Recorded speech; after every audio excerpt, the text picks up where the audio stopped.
ఏడ పెడతావు అది పెట్టచ్చు వచ్చేటప్పుడు ఇబ్బంది అవుతుంది ఇబ్బంది కాదు సైడ్ పెడతారు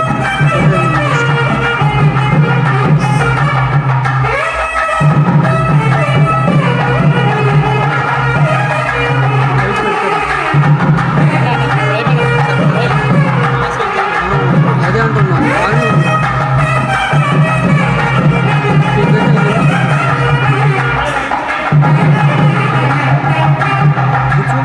గట్లా కదా ఇది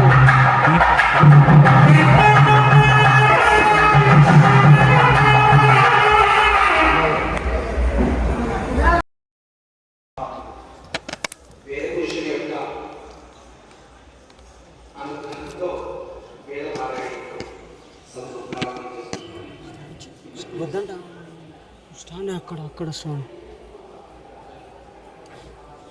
అగో అక్కడ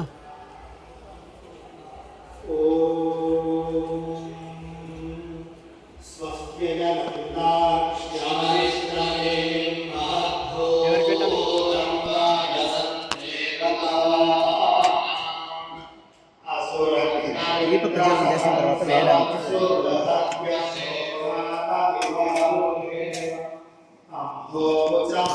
ఎక్కువ బెక్క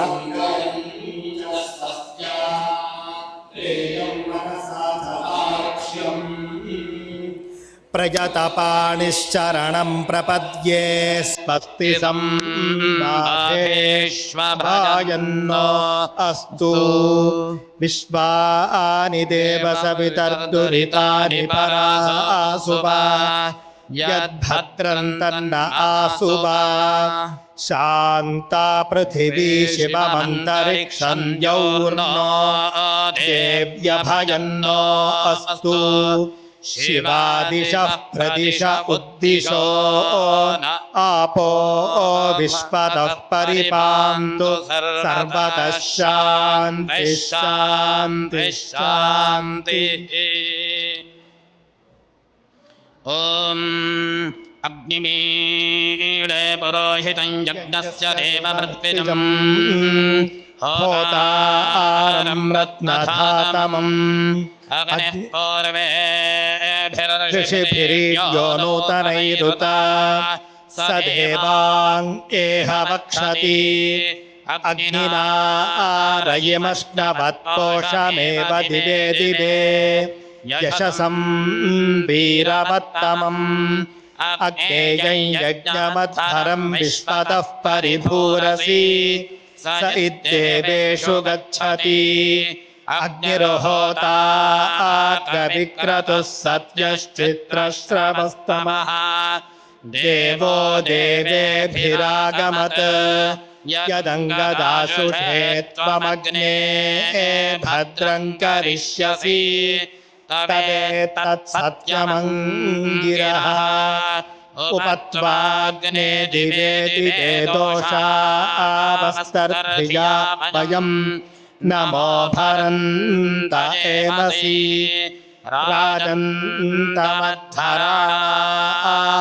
రాజन्तమద్ధరాంగోపామృతస్య దీదివిం వర్ధమానం స్వేదమే సనః పితేవ సూరవేగ్నే సూపాయనో భవ సచస్వానస్వస్తయే.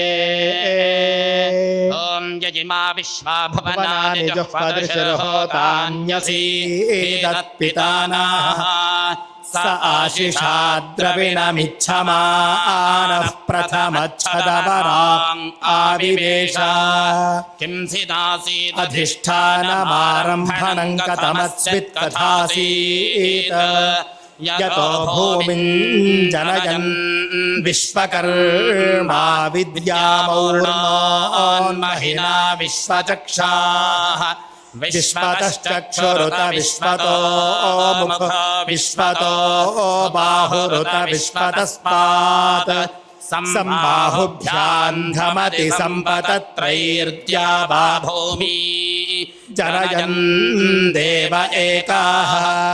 ఓం వాచస్పతిం విశ్వకర్మాణమూతయే మనోజుమం వాజే అద్యాహువేమ स नो विश्वानि हवनानि जोषद्विश्वशं भूरवसे साधुकर्मा हरिः ॐ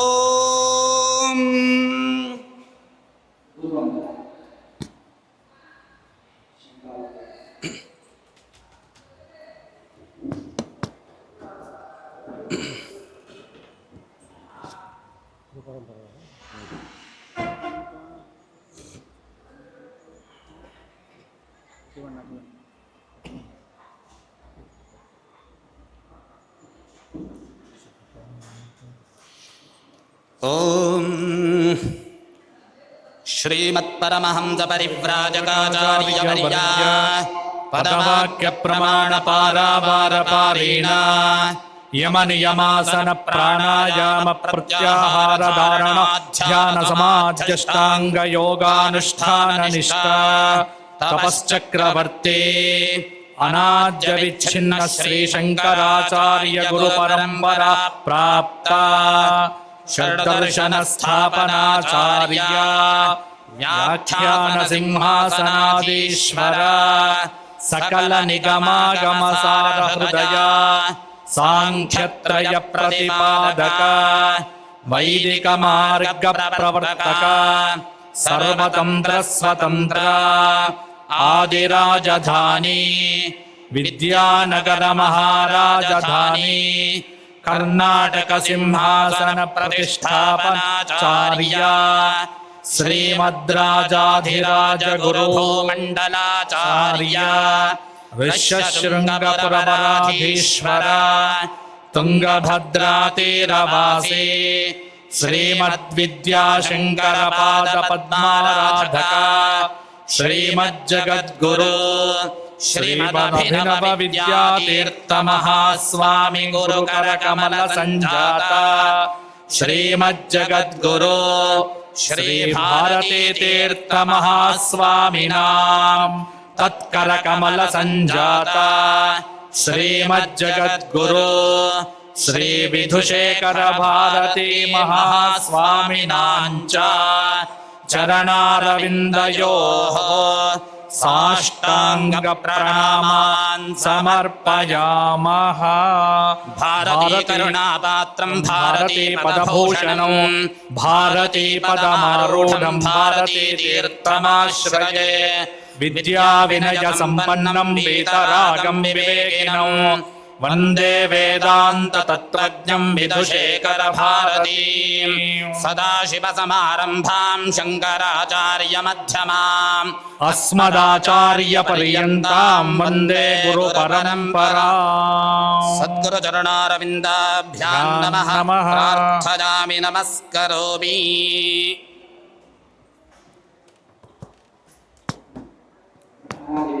అవిచ్ఛిన్న పరంపరాగత శ్రీమద్ దక్షిణాంగాయ శృంగేరి ఉభయ జగద్గురులను పరంపర జగద్గురులను మనస్సులో ధ్యానిస్తూ వారి యొక్క పరిపూర్ణమైనటువంటి అనుగ్రహ ఆశీర్వాదాలతో ఈ దివ్య క్షేత్రానికి వచ్చినటువంటి భక్తులందరినీ ఆ నాట్రేదేవి అనుగ్రహిస్తూ వారి యొక్క కోరికలన్నింటినీ కూడా నెరవేర్చే విధంగా ఆ శృంగేరి శారద పరంపర జగద్గురువుల అలాగే నాట్రేదేవి యొక్క పరిపూర్ణ అనుగ్రహం ఈ సమయంలో అలాగే వచ్చినటువంటి భక్తులందరికీ కూడా ఉండాలని కోరుకుంటూ ఈ కార్యక్రమాన్ని ప్రారంభిస్తున్నాను.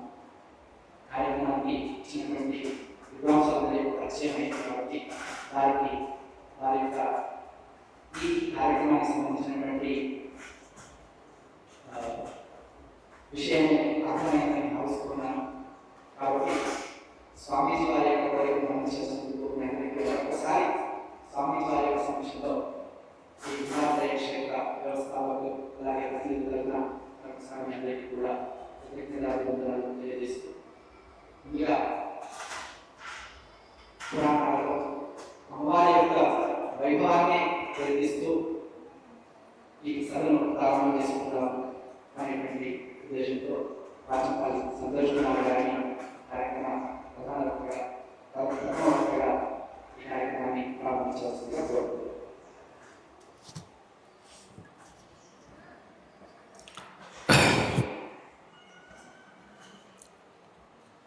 శరదిందువికాస మందహాసాం స్ఫురదిందీవరలోచనాభిరామా అరవిందసమాన సుందరాస్యాం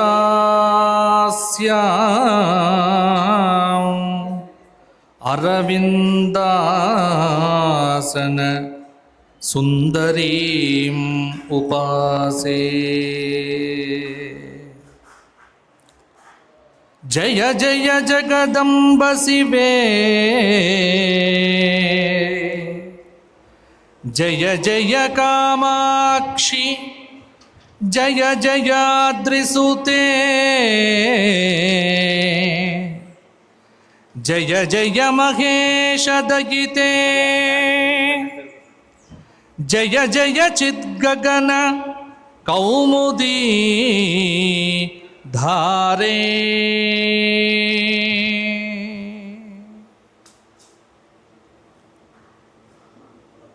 దక్షిణాంనాయ శృంగేరి శారదాపీఠాధీశ్వరులు అనంతశ్రీ విభూషితులు శ్రీ శ్రీ శ్రీ భారతీ తీర్థ మహాస్వాముల వారికి, శ్రీ శ్రీ శ్రీ విధుశేఖర భారతి మహాస్వామి వారి దివ్య చరణార విందములకు సాష్టాంగ ప్రణామములు సమర్పణం చేస్తూ అస్మత్ గురు చరణార విందాభ్యాం నమః. ధర్మపురి లక్ష్మీ నృసింహ పరబ్రహ్మణే నమో నమః. ఈరోజు త్రయోదశి సర్వకార్యములను సిద్ధింపజేసేటువంటి విశేషమైనటువంటి శ్రావణమాస శుక్లపక్ష కార్యసిద్ధి త్రయోదశి. ఇటువంటి రోజున పరమ పవిత్రమైన అంబాత్రయ క్షేత్రంలో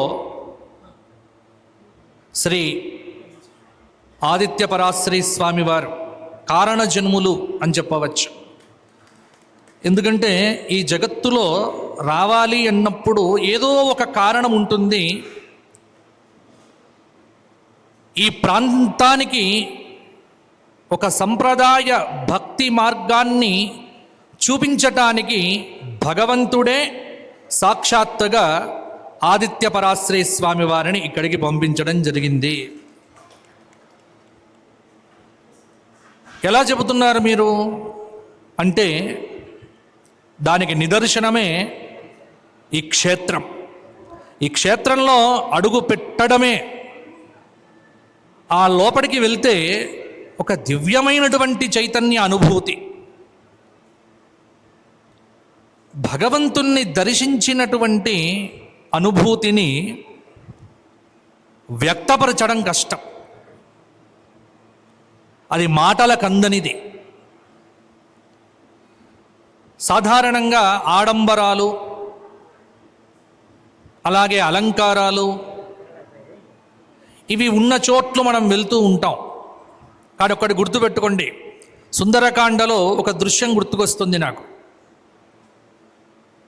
అబద్ధాన్ని దర్శించినప్పుడు మనిషి ఎగురుతాడు. ఆంజనేయ స్వామి వారు జగన్మాత భూజాత సకల సద్గుణోపేత సీతామాతను అన్వేషణ చేస్తూ రావణ అంతఃపురంకు వెళ్ళి అక్కడ పడుకొని ఉన్నటువంటి మండోదరీదేవిని చూచి ఈవిడే సీత అనుకోని భ్రమపడతాడు.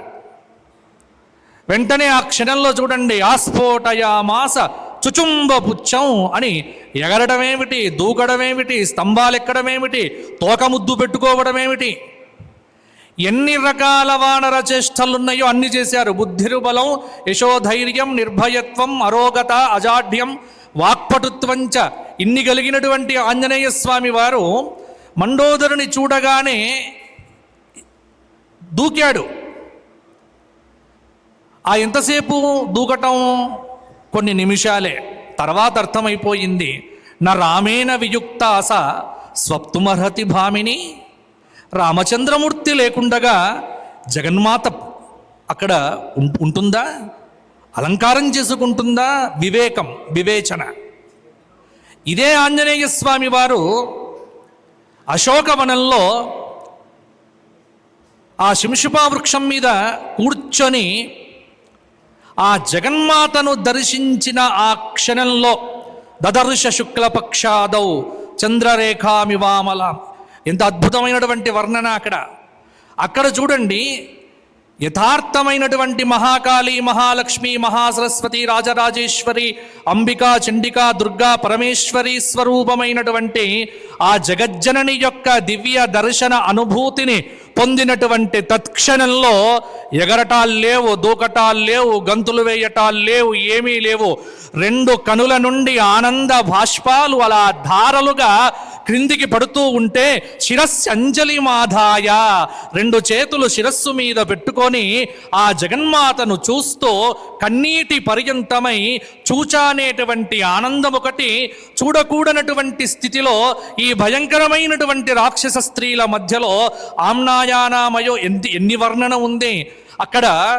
అంటే చక్కగా ఆధారం లేకుండగా సాధన లేనటువంటి వేద విద్యలాగా ఉన్న, అలాగే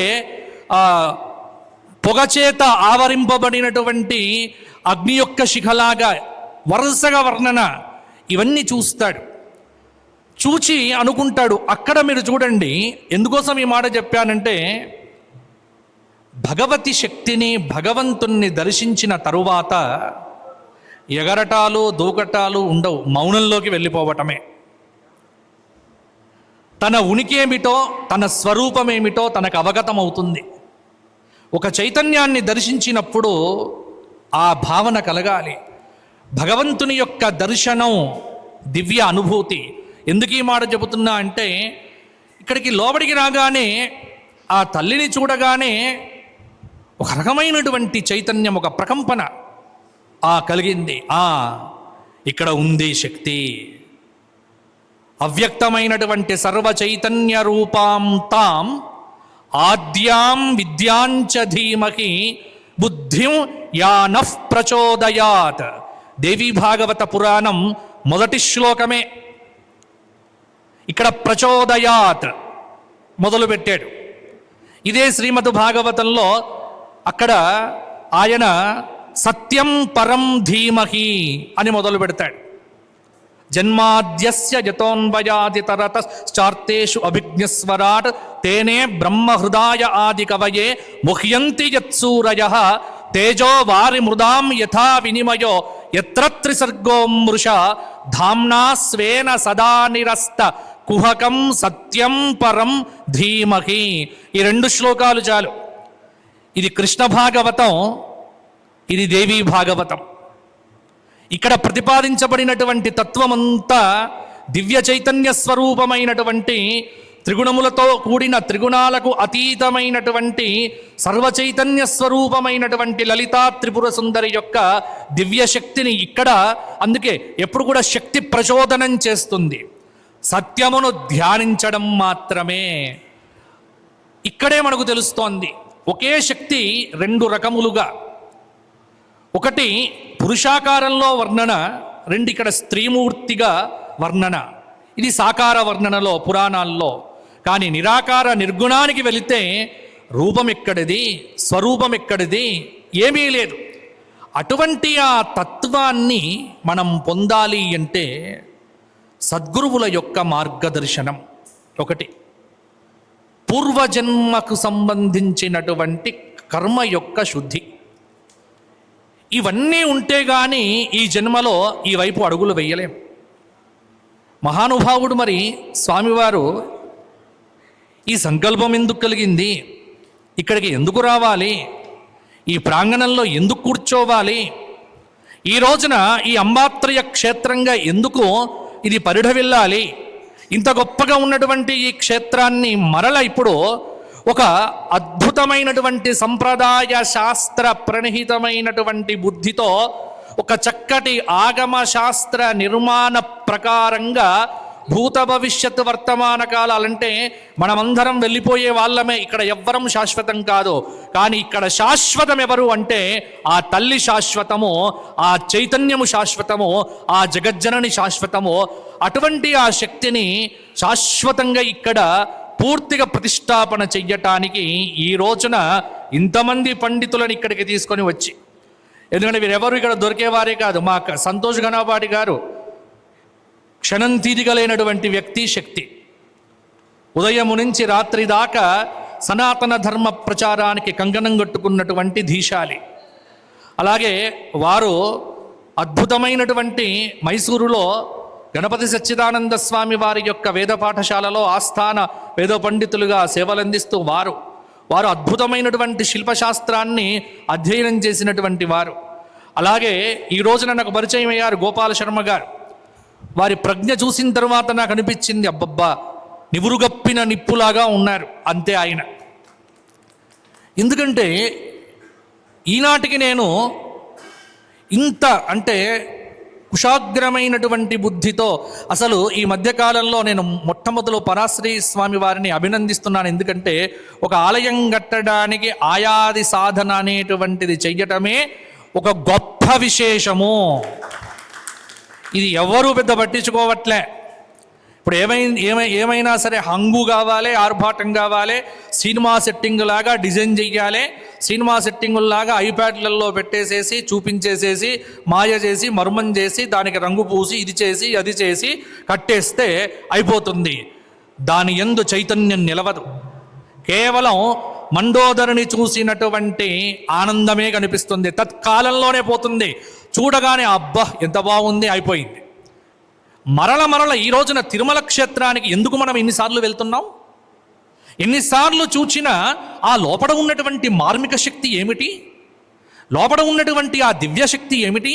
ఎన్ని వేల సార్లు చూచినా మరలా ఆ ధ్వజస్తంభం దాటి బయటకు రాగానే కనులలో ఉన్నటువంటి ఆ చైతన్యం అనేటువంటిది, ఆ సగుణ సాకార ఆ వెంకటాచలపతి యొక్క స్వరూపము మరల మనకు దర్శనం కాదే. ఏమిటి ఆ రహస్యం? ఎన్నిసార్లు చూచినా ఇంకోసారి చూడాలి. శ్రీవాణి ట్రస్ట్ పేరుతో 11,000 రూపాయలు పెట్టినా 11,000 రూపాయలను తృణప్రాయంగా అప్పచెప్పి ఆ టికెట్లు కూడా దొరకకుండా అయిపోయాయి. ఇప్పుడు 1,00,000 రూపాయల ట్రస్ట్ పెట్టినా 1,00,000 రూపాయల టికెట్లు కూడా ఉదయం నుంచి రాత్రి దాకా. ఏముంది అక్కడ? ఒక మార్మికమైనటువంటి దివ్య శక్తి, భగవంతుని యొక్క దివ్యమైనటువంటి శక్తి అక్కడ ఉంది. అంటే మీకు దేవాలయాల నిర్మాణం, దేవాలయాల యొక్క వైభవం చూడాలి అంటే మీకు తిరుమలలో వరాహస్వామి దేవాలయంకు వెళ్ళండి, ఒక నిమిషం అక్కడ కూర్చొని జపం చేయండి, ఒక నిమిషం అక్కడ ధ్యానం చేయండి.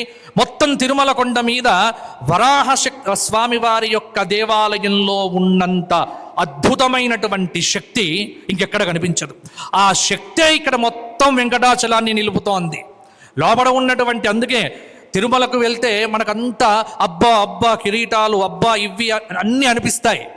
ఇవన్నీ దాటి లోపలికి వెళ్ళిపోయిన తరువాత ఆ స్వామిని చూడగానే పద్మపీఠం మీద 9 అడుగుల 9 అంగుళాల నవనీత కోమల శ్యామల మధుర మంజుల సుందర వదనారవింద సౌందర్య స్వరూప దివ్య లావణ్య సుందర సముజ్వల ఆ వెంకటాచలపతి యొక్క దివ్య దర్శనం చెయ్యగానే గోవిందాని కళ్ళల్లోంచి నీళ్లు రాకుండా ఉంటాయా?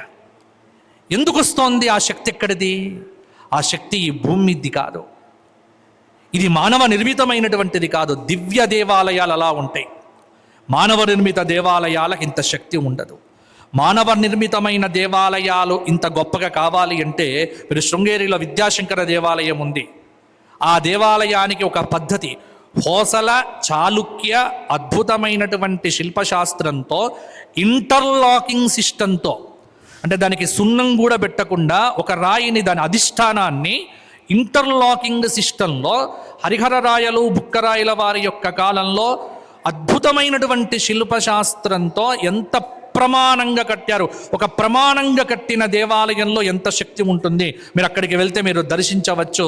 విద్యాశంకర దేవాలయాన్ని చూడవచ్చు, తంజావూరులో బృహదీశ్వరాలయాన్ని చూడవచ్చు, కుంభకోణంలో చూడవచ్చు. చాలా ఆలయాలు ఉన్నాయి. ఈ మధ్యకాలంలో దేవాదాయ ధర్మాదాయ శాఖ వారు తెలంగాణలోనైతేనేమి, ఆంధ్రప్రదేశ్లోనైతేనేమి ఏవైతే ఆలయ నిర్మాణముల పేరుతో పాత నిర్మాణాలను కూలగొట్టి కొత్త కొత్త ఆలయాలు కడుతున్నారో, కొత్త కొత్త ఆలయాల యందు ఆ దివ్యమైనటువంటి శక్తి అనుభూతి కనిపించటం కనిపించటం లేదు. ఇది గట్టిగానే చెప్పగలం. ఎందుకంటే ఆధునిక ప్రమాణంలో ఆధునిక ఆలయాలకు ఎక్కడ ఆయాది ప్రమాణాలు తీసుకోవట్లేదు. ఒకవేళ మా గోపాల శర్మ లాంటి వాళ్ళు చెప్పినప్పటికీ కూడా అక్కడ పొసగలేరు, నిలవలేరు, వారి మాటలు సాగవు. ఎందుకంటే దాని వెనక ధనం కావాలి, ధాన్యం కావాలి, పదవి కావాలి, ప్రయోజనం కావాలి, ఎన్నో కావాలి. అవేవీ లేకుండా ఒక చిన్న తెల్ల గుడ్డ కట్టుకొని ఇలా కట్టుకొని అలా ఉంటే లోపలికి రాణిస్తారా? ఇవి తయారైపోయాయి. అంత గొప్ప పండితులు.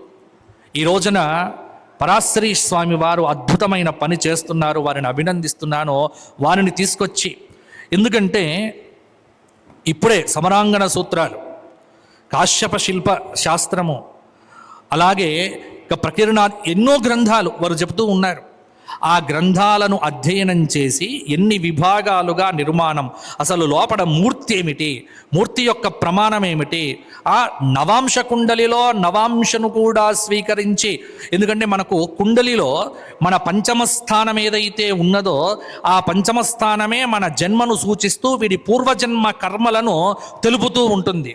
ఆ పూర్వజన్మ కర్మలకు అనుసరణగానే ఈ జన్మలో మనం ఏ సాధన చెయ్యాలి, ఏ మూర్తిని ఉపాసన చేస్తే తొందరగా ఫలిస్తుంది, ఇది సంప్రదాయంగానే శాస్త్రబద్ధంగానే ఉంది.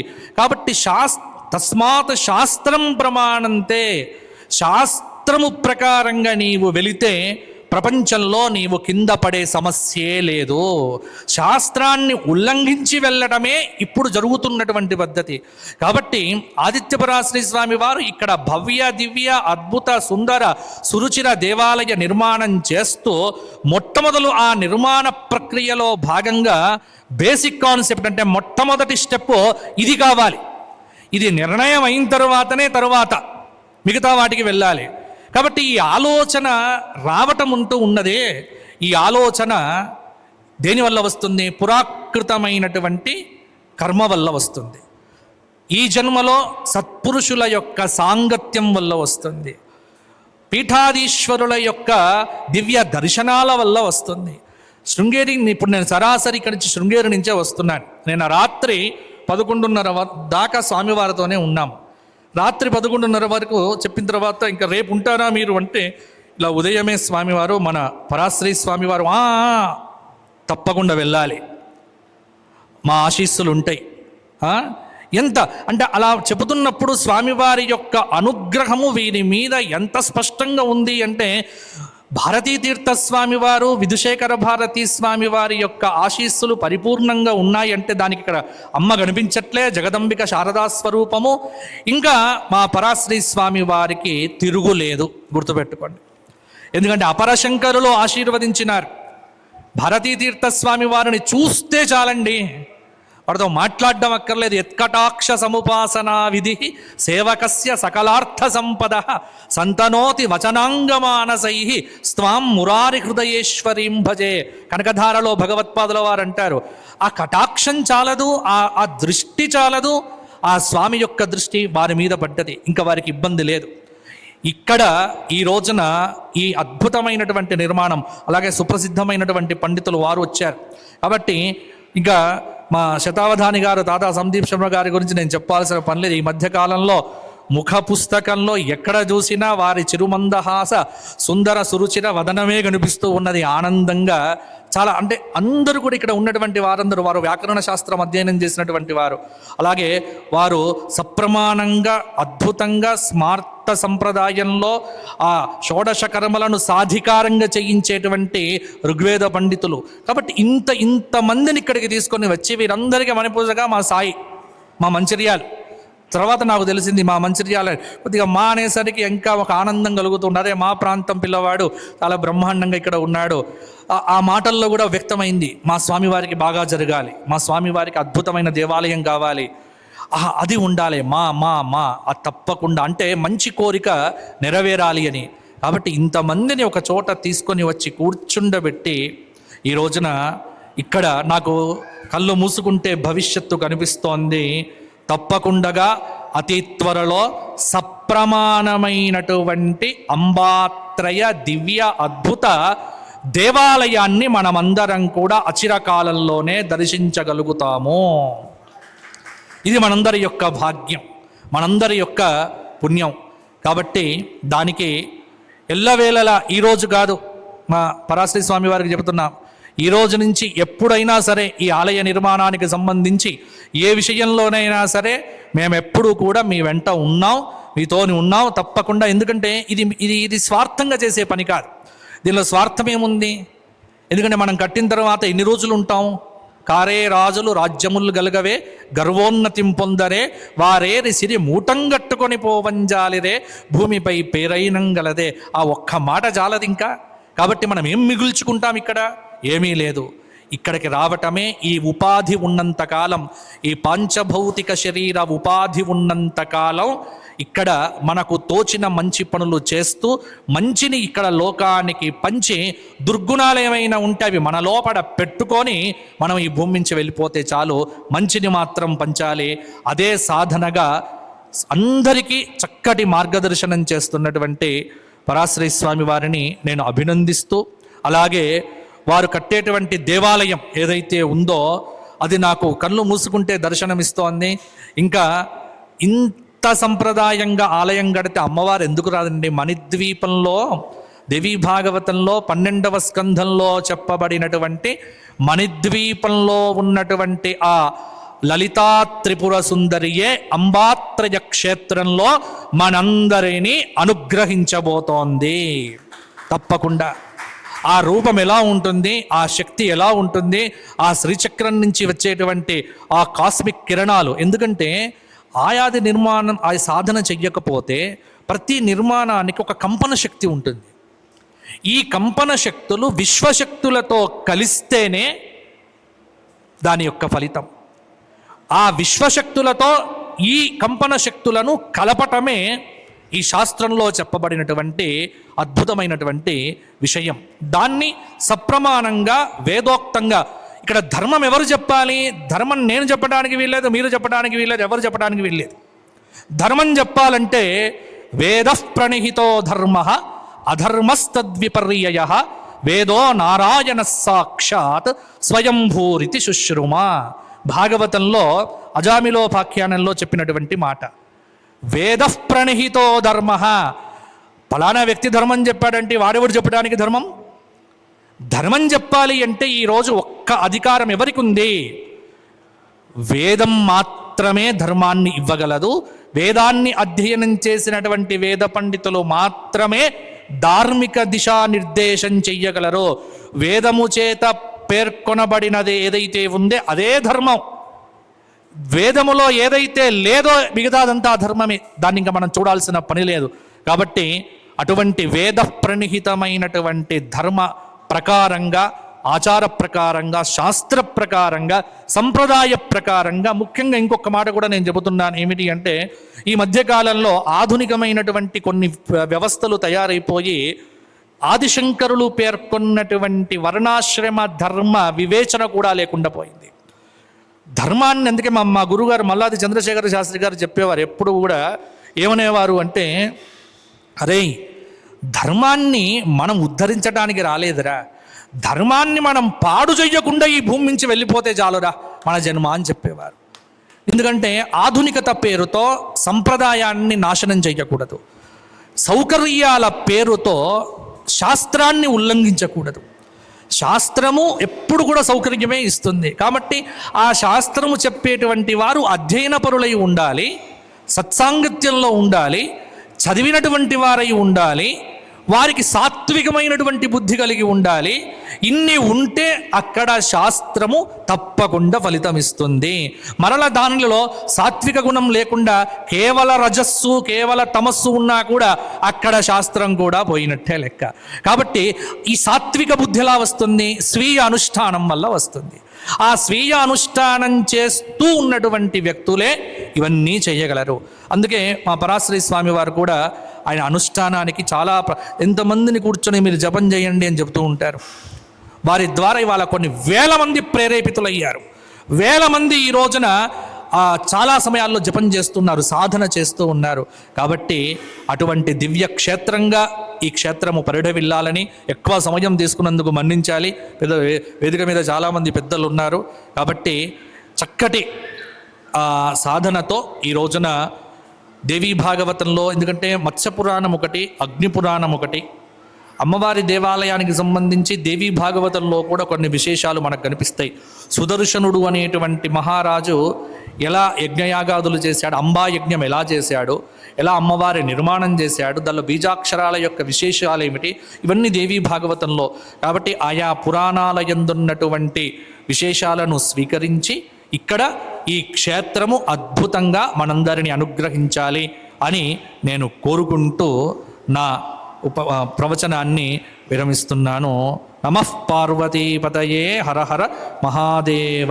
అనాయాసేన మరణం వినా దైన్యేన జీవనం దేహిమే కృపయా శంభో త్వయి భక్తిం అచంచలాం. నీ పాద కమలసేవయు నీ పాదార్చకులతోడి నెయ్యమును నితాంత అపార భూతదయయును తాపసమందార నాకు దయసేయగదే. చాలా సంతోషం అండి. అత్యంత అద్భుతంగా అమ్మవారి యొక్క వైభవాన్ని, అలాగే ఈ క్షేత్రం మీద స్వామివారికి ఉన్నటువంటి, శృంగేరి విధుశేఖర భారతీ స్వామీజీ వారికి ఉన్నటువంటి ఆ ఆత్మీయత, వారికి ఉన్నటువంటి ఆ అనుగ్రహ, ఆ కరుణను మీరు మీ మాటల ద్వారా మోసుకొని వచ్చారు మీరు శృంగేరి నుంచి నేరుగా. కాబట్టి మేమందరం కూడా చాలా పునీతులమైనాము. మీ యొక్క దేవి యొక్క మహాత్యాన్ని, అలాగే దేవాలయానికి సంబంధించినటువంటి ఆ భవిష్యత్తును మీరు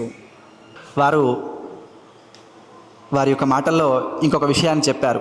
ఇప్పుడంతా కూడా ఆధునిక యుగంలో శాస్త్ర ప్రమాణాలను వదిలేసి చాలా దేవాలయాలు కడుతున్నారు. దాంట్లో అతిశయం ఏమీ లేదు. ఎందుకనంటే ఇప్పుడున్నటువంటి వారిలలో అక్కడ దేవాలయ నిర్మాణం అనేటువంటిది ఎందుకు చేయాలి అనేటువంటి ఆ సిద్ధాంతము, ఆ యొక్క శ్రద్ధ పోయి ఫలానా వాళ్ళు కడుతున్నారు, మేము కూడా ఒకటి కట్టాలి, మా యొక్క అస్తిత్వాన్ని లేకపోతే మా యొక్క వైభవాన్ని చూపించాలనేటువంటి ఉద్దేశంతో లక్షలు కోట్లు ఖర్చు పెడుతున్నారు. కాకపోతే అక్కడ ఆ స్వామివారి లేదా అమ్మవార్ల యొక్క సాన్నిధ్యం ఉంటుందా అని అంటే అది ప్రశ్నార్థకమే అని చెప్పడంలో ఎలాంటి సందేహం లేదు. వారు అలాగే ప్రమాణాల గురించి చెప్పారు. ప్రతిమ అనేటువంటి శబ్దంలోనే సాక్షాత్తు భగవంతుని యొక్క ప్రతి మానము అని చెప్పబడింది. మానము అంటే కొలత. భగవంతుని యొక్క కొలతనే మనము ఇక్కడ కాపీగా తయారు చేస్తూ ఉన్నాము. అందువల్ల ఆ కొలతలోనే భగవంతుడు నిక్షిప్తమై ఉంటాడు. అలాగే ఆ మా అనేటువంటి అక్షరము రెండింటినీ చూపిస్తుంది. ప్రతి మా అనేటువంటి దాన్ని పరమాత్మకు చెప్తూ ఉంటారు, అలాగే మా అంటే మానము అని చెప్తూ ఉంటారు.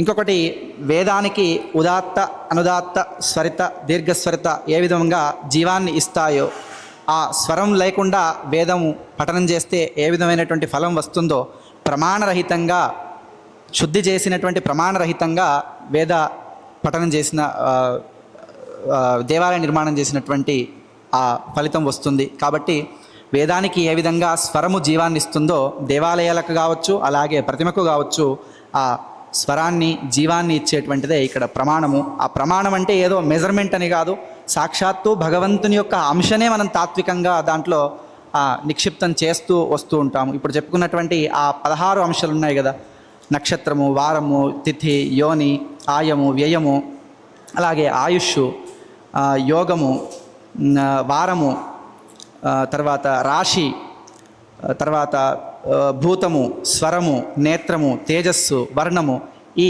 16 అంశాలు కూడా ఆ శుద్ధి చేయబడినటువంటి చివరిలో దొరికేటువంటి ఆ ప్రమాణాలు ఏవైతే ఉన్నాయో, ఏ విధంగా క్షీరం నుంచి చివరిలో ఉత్పత్తి అయ్యేటువంటి ఘృతంలాగా శాశ్వతంగా నిలిచి ఆ మూర్తికి లేదా ప్రసాదానికి జీవాన్ని ఇస్తూ వచ్చినటువంటి భక్తులందరినీ కూడా అనుగ్రహిస్తాయి అనడంలో శిల్పం కావచ్చు, లేదా గీత శ్రావ్య శిల్పం కావచ్చు, ఇత్యాది ఉన్నాయి. అందులో పరమాత్మను నేరుగా చూపించేటువంటిది శిల్పం, ప్రతిమాశిల్పం. కాబట్టి ఆ ప్రతిమాశిల్పానికి మన సనాతన వైదిక ధర్మము ఒక పెద్ద పీట వేసింది.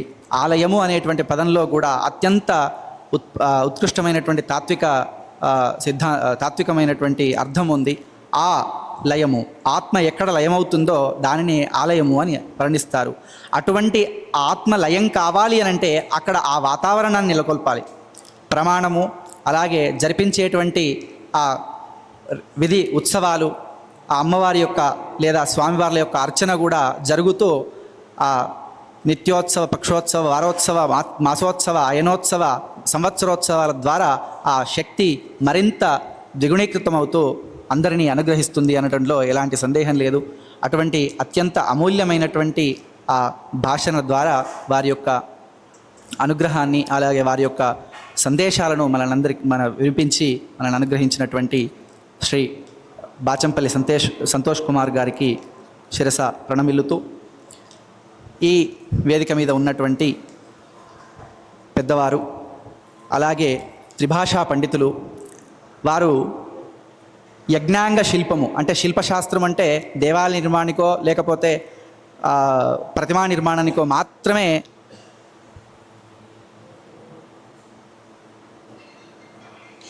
వస్తుంది.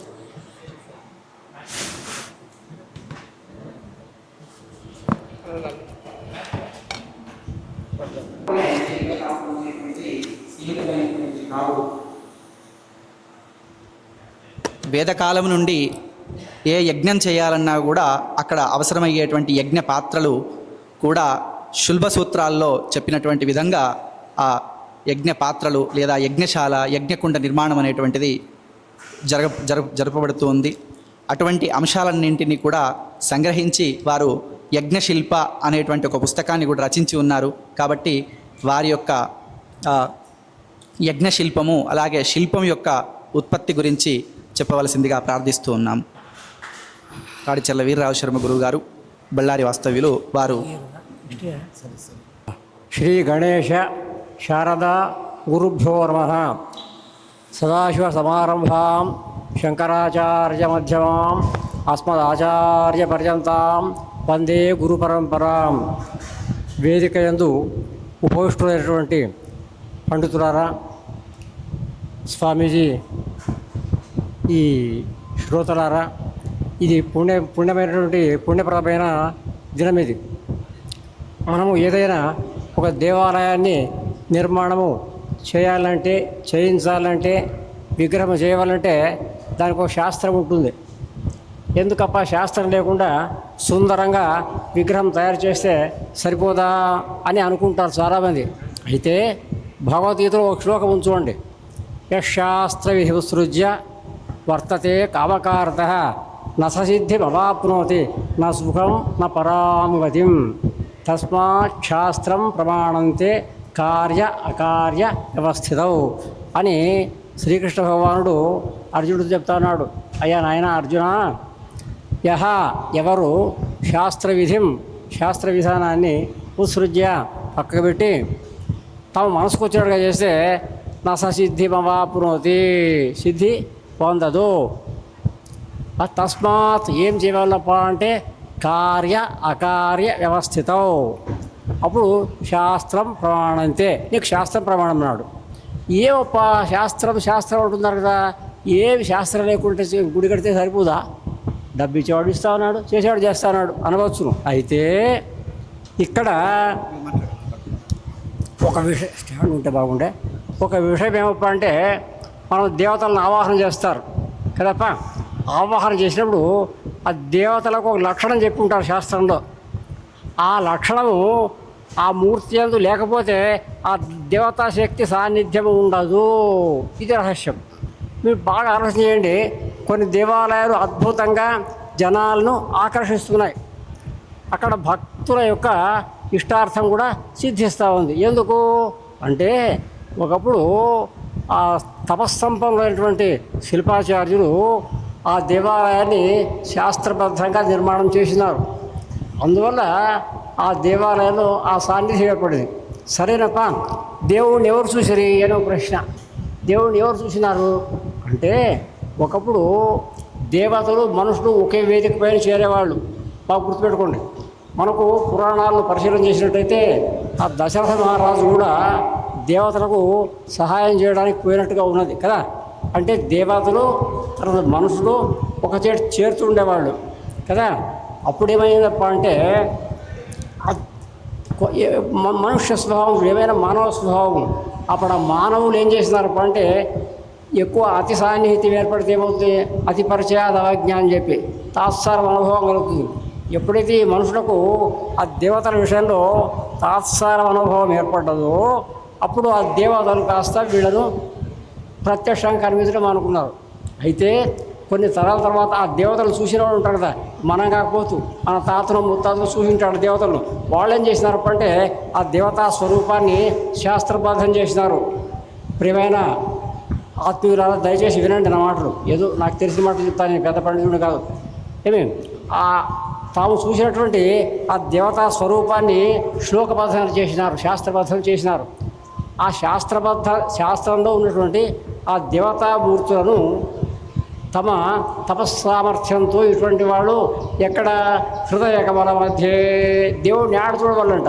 హృదయ కమల మధ్య హృదయంలో ధ్యానం చేయవాలి. అప్పటి శిల్పాచార్యులు అంత తపస్సంపన్నులుగా ఉండినారు. తమ హృదయ కమల మధ్యలో ఏ దేవతామూర్తిని సందర్శించినారో దానిని ఈ శిలామూర్తుల ద్వారా, ఇది కాష్ఠమూర్తుల ద్వారా, ఈ కాంస్యమూర్తుల ద్వారా నిర్మించి జనాలకు అర్పించినారు. ఎందుకంటే రూపేణైవ ధ్యాయంతే తద్దైవతం. ధ్యానం అంటే అర్థమేమి? చింతన.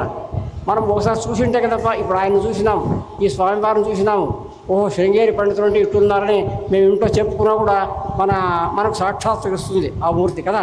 అదే ప్రకారంగా మనము శ్రద్ధ ఉండవలసినకంతా కూడా. ఏమి స్వామి శ్రద్ధ అంటే వేదశాస్త్రముల యందు ఏ విషయము చెప్పబడిందో దాని యందు నమ్మకం, దాని శ్రద్ధ అంటారు. అర్థమేదా? అటువంటి శ్రద్ధతో ఏ పని చేసినా కూడా తప్పకుండా భగవంతుడు అనుగ్రహిస్తాడు. కాబట్టి ఈ స్వామివారి ముఖం చూస్తే నాకు అనిపించింది, ఈయన హృదయకమల మధ్యలో అమ్మవారిని సాక్షాత్కరించుకున్నాడు. ఏ అమ్మను తన హృదయంలో సాక్షాత్కరించుకున్నాడో ఆ అమ్మవారి విగ్రహాన్ని ఇక్కడ దేవాలయంలో స్థాపించి తద్వారా ఎట్టంటే 2 రకాలు తపస్సు అంటారు. తపస్సు అంటే ఆత్మోద్ధారం కోసము, తర్వాత పరోపకారార్థం కోసం. ఈయన ఆత్మోద్ధారము కోసము, తర్వాత సకల జనుల ఉద్ధారం కోసం కూడా ఇంతమందిని పండితులను పిలిపించి విషయాన్ని అందరి ముందు ఉంచి అది సరి అయింది అని మనం ఏం చేసినప్పటికీ ఇతరులను కూడా అడగవాలి. ఇది బాగా సమీచీనంగా ఉన్నదా, బాగుంది స్వామి అంటే ముందు పోదాం అన్నట్టుగా అనే దృష్టితో ఈ పుణ్యాత్ముడు ఈ కార్యక్రమానికి పూనుకున్నాడు. ఆయన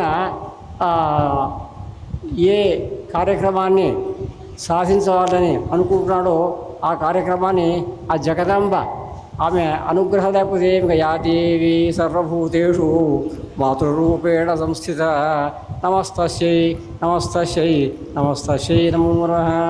యాదేవి సర్వభూతేషు శక్తిరూపేణ సంస్థిత నమస్తస్యై నమో నమః. యాదేవి సర్వభూతేషు బుద్ధిరూపేణ సంస్థిత నమస్తస్యై నమో నమః.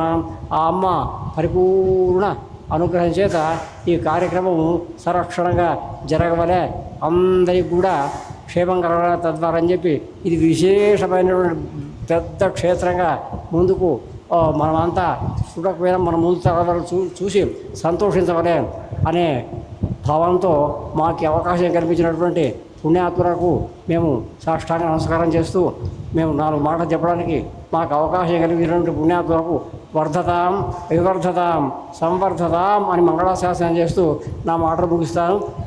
గురుచరణారవిందార్పణమస్తు. పరమ పార్వతీపతయే హర హర మహాదేవ. ధన్యోస్మి. చాలా వారి యొక్క అనుభవపూర్వక అలాగే శాస్త్రవాక్తులను భాషించి మనల్ని అందరినీ అనుగ్రహించారు.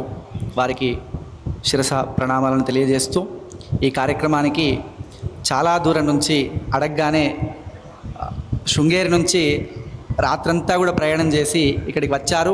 మళ్ళీ సాయంత్రం వారికి ఇంకో కార్యక్రమం ఉన్నా కూడా స్వామివారి యొక్క ఆహ్వానాన్ని మన్నించి ఖచ్చితంగా వచ్చి ఇక్కడ ఆసీనులయ్యి ఈ కార్యక్రమంలో వారి యొక్క భాషణను కొనసాగించే వెళ్ళాలి అనేటువంటి ఆ ప్రయాసను తీసుకొని కూడా మనకి ఇక్కడికి వచ్చినటువంటి మన బాచంపల్లి సంతోష్ శర్మ గారు, వారికి తదుపరి సాయంత్రం కార్యక్రమం ఉండడం వల్ల వారికి స్వామి క్షేత్రం తరపున, స్వామీజీ వారి తరపున గౌరవ సమర్పణ.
ఈ కాపీ ఉండనివ్వండి, నేను మీకు మళ్ళీ వ్యక్తిగతంగా కలిసి మిమ్మల్ని మళ్ళీ పంపించాను.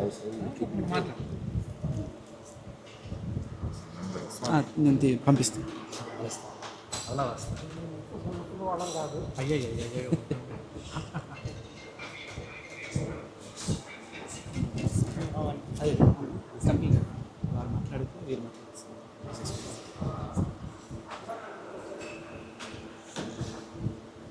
రాజుగారు సరే వారు కార్ వరకు వెళ్ళండి వారు.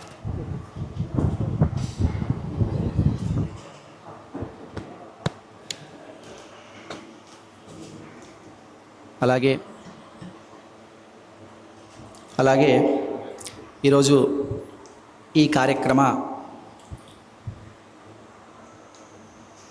ఆహ్వానాన్ని మన్నించి వచ్చినటువంటి ఘనాపాటి గారు, కరి సంతోష్ కుమార్ గారు ఈ కార్యక్రమాన్ని ఉద్దేశించి, అలాగే ఈ క్షేత్ర వైభవముని ఉద్దేశించి 2 మాటలను, అలాగే ఆలయ నిర్మాణ శాస్త్రం గురించి కూడా 2 మాటలను తెలియజేయాల్సిందిగా కోరుతున్నాం.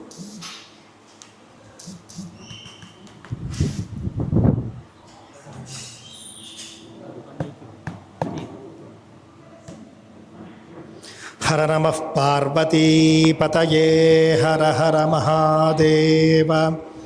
శ్రీమన్మహాగణాధిపతయే నమః. శ్రీమహాసరస్వత్యై నమః. శ్రీగురుభ్యో నమః. హరి ఓం. వందే వందారు మందారమిందిరానందకందలం అమందానందసందోహబంధురం సింధురాననం. అమందానందసందోహ బంధురం సింధురాననం. జగద్గురువులైనటువంటి ఆదిశంకర భగవత్పాదాచార్యుల వారికి నమస్కరిస్తూ, దక్షిణాంనాయ శ్రీ శృంగేరి శారదా పీఠాధీశ్వరులైనటువంటి పరమపూజ్య శ్రీ భారతీ తీర్థ మహాస్వామి వారికి నమస్కరిస్తూ, తదంతేవాసులైనటువంటి పరమపూజ్య శ్రీ విధుశేఖర భారతీ మహాస్వామి వారికి నమస్కరిస్తూ, వారందరి అనుగ్రహం, అమ్మవారి యొక్క అనుగ్రహం మహాత్ములైనటువంటి శ్రీ ఆదిత్య పరాశ్రీ స్వామివారి మీద ఉండాలి అని చెప్పేసి సదా కోరుకుంటూ, నేడు మనం విచ్చేసినటువంటి యొక్క అంబాత్రయ క్షేత్రం, ఇందాక వారు చెబుతూ ఉన్నారు పంజాల సాయిరావు గారు, 13 సంవత్సరాలకు పూర్వం శ్రీ పరాశ్రీ స్వామివారు మట్టితో తయారు చేసుకుని వారికి వచ్చినటువంటి, అంటే వారికి అమ్మవారు ప్రసాదించినటువంటి పూజా విధానంలో అమ్మను పూజించుకుంటూ 13 ఏళ్లగా అమ్మవారి యొక్క ఉపాసనలో ఉంటూ, ముఖ్యంగా ఏవైతే చుట్టుపక్కల పల్లెటూళ్ళు ఉన్నాయో, గ్రామాలు ఉన్నాయో వాళ్ళందరినీ కూడా హైందవ ఆధ్యాత్మిక మార్గంలోకి పయనింపజేస్తూ, ఎందుకంటే నేటి రోజుల్లో చూసుకుంటే మనం ఈ యొక్క అంతర్జాతీయ మిషనరీలు ఎవరైతే ఉన్నారో వాళ్ళ ముఖ్య లక్ష్యం ఏమిటి అంటే కనుక గ్రామాలు, గిరిగ్రామాలు, గిరిజనులు అలాగే హరిజనులు వీళ్ళందరినీ కూడా లక్ష్యంగా చేసుకునే వాళ్ళు మత మార్పిడులు చేస్తూ ఉన్నారు.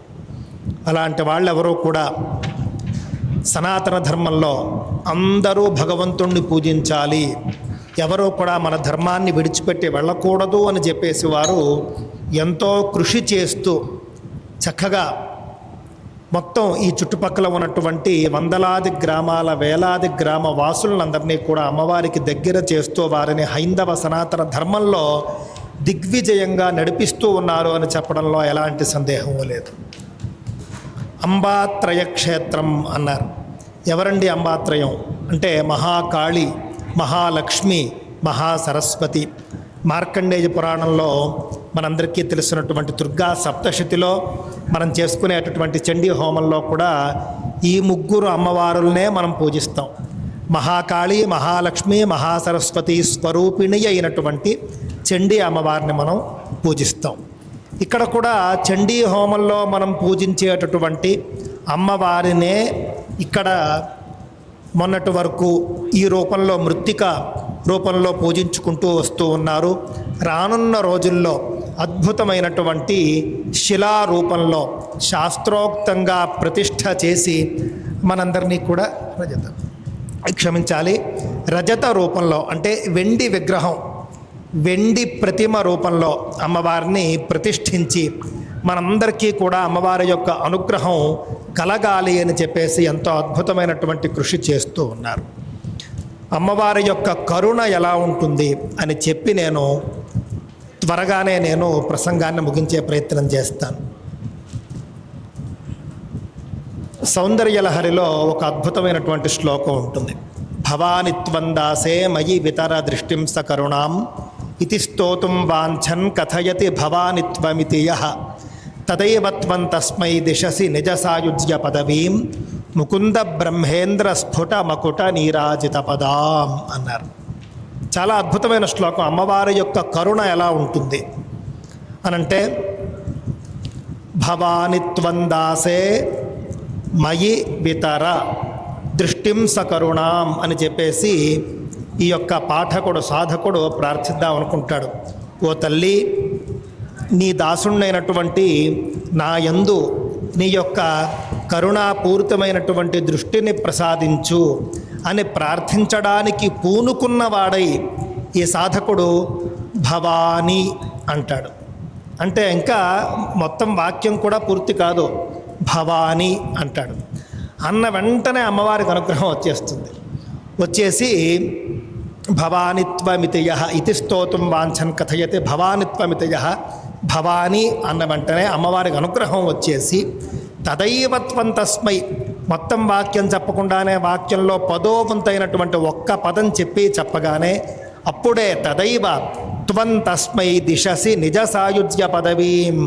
ఓ తల్లి, అలాంటి సాధకుడికి ఆ క్షణమే నీ యొక్క నిజ సాయుధ్యాన్ని ప్రసాదించేస్తూ ఉన్నావు. నువ్వు ఏ విధమైనటువంటి సాయుధ్యాన్ని అందిస్తూ ఉన్నావు అనంటే, ముకుంద బ్రహ్మేంద్ర స్ఫుట మకుట నీరాజిత పదాం. మహావిష్ణువు, బ్రహ్మదేవుడు, ఇంద్రుడు మొదలైనటువంటి వాళ్ళందరూ కూడా ఏ అమ్మవారి పాద పద్మాలకైతే నమస్కరిస్తారో ఆ నమస్కరించేటటువంటి సందర్భంలో వాళ్ళ యొక్క మణి మకుటాలతో కూడినటువంటి కిరీటాలు, అమ్మవారి యొక్క కాలి గోరు వెలుగొందుతూ ఉంటుంది. దానితో ఆ యొక్క తేజస్సులు, దివ్య వెలుగులు అందులోని ప్రతిబింబించి అద్భుతంగా నీరాజనాల్లాగా అమ్మవారికి అక్కడ ప్రకాశిస్తూ ఉంటాయట. అలాంటి పాదపద్మాలు అమ్మవారివి. సాదాసీదా వ్యక్తులు చేరేటటువంటి పాదపద్మాలు మాత్రమే కాదు, సాదాసీదా వ్యక్తులకు తొందరగా ఇచ్చేస్తుంది ఆవిడ. వాళ్ళతో పాటుగా బ్రహ్మదేవుడు, విష్ణుమూర్తి మొదలైనటువంటి వాళ్ళందరూ కూడా, ఇంద్రుడు మొదలైనటువంటి వాళ్ళందరూ ఆమె యొక్క పాదపద్మాల్ని ఆరాధిస్తారు. అలాంటి పాదపద్మాలలో భవానీ అన్న వెంటనే చేర్చేసుకుంటుంది అమ్మవారు. అందువల్ల అమ్మవారి యొక్క కరుణకు మనం పాత్రులం కావాలి అని అంటే కనుక అమ్మవారి క్షేత్రానికి విచ్చేసి అమ్మవారి నామాన్ని అంటే చాలు. కాళీ, లక్ష్మి, సరస్వతి అంటే చాలు. అలాంటి అవకాశం మనకు క్షేత్రాల్లో ఉంటుంది. ఇంట్లో ఎంతసేపు కూడా భార్యాభర్తలు తిట్టుకోవడమో, దెబ్బలాడుకోవడమో, లేకపోతే సమస్యల గురించి చర్చించుకోవడం తప్ప, పక్కింటి పిన్నగారు వేసుకున్న గొలుసు చూడు వంటి చర్చలు తప్ప వేరే చర్చలు ఏవి కూడా ఇళ్లలో ఉండే అవకాశం లేదు. ఇలాంటి క్షేత్రాల్లోనే అలాంటి అవకాశాలు ఉంటాయి. అద్భుతమైనటువంటి ఒక క్షేత్ర నిర్మాణం చేయాలి అని చెప్పేసి సంకల్పించారు. ఈ భూమి మామూలు భూమి అయి ఉంటే కనుక ఇక్కడ ఇంత గొప్ప అమ్మవారి ఆలయం వచ్చేటటువంటి అవకాశం లేదు. ఇందాక వారు చెప్పినట్లుగా, శ్రీమాన్ బాచంపల్లి సంతోష్ గారు చెప్పినట్లుగా చాలా ఆలయాలు కట్టేస్తూ ఉన్నారు. కోట్ల రూపాయలు ఖర్చు పెడుతూ ఉన్నారు, 100 కోట్లు కూడా ఖర్చు పెడుతూ ఉన్నారు. బయట నుంచి చూడడానికి ఎంతో అద్భుతంగా ఉంటుంది. తీరా లోపలికి వెళ్ళి చూసి గర్భాలయంలో ఉన్నటువంటి మూర్తి ఏమిటండి అని అంటే సరైనటువంటి శాస్త్రీయ సమాధానం లేనటువంటి పరిస్థితి. ఏది పెడితే అది పెడుతూ ఉన్నారు. కోట్ల రూపాయలు ఉన్నాయి కదా, ఖర్చు పెడుతూ ఉన్నారు. ఈ రోజున శ్రీ పరాశ్రీ స్వామివారు ఆయాది సాధన కోసం ఒక కార్యక్రమం ఏర్పాటు చేశారు. అంత ప్రత్యేకమైన అంశమో చూడండి. ఇది ఎక్కడో కానీ అపరూపంగా మనం చూడం. పెద్ద పెద్ద పీఠాల్లో పీఠాధిపతులు చేస్తారు ఇలాంటి పనులు.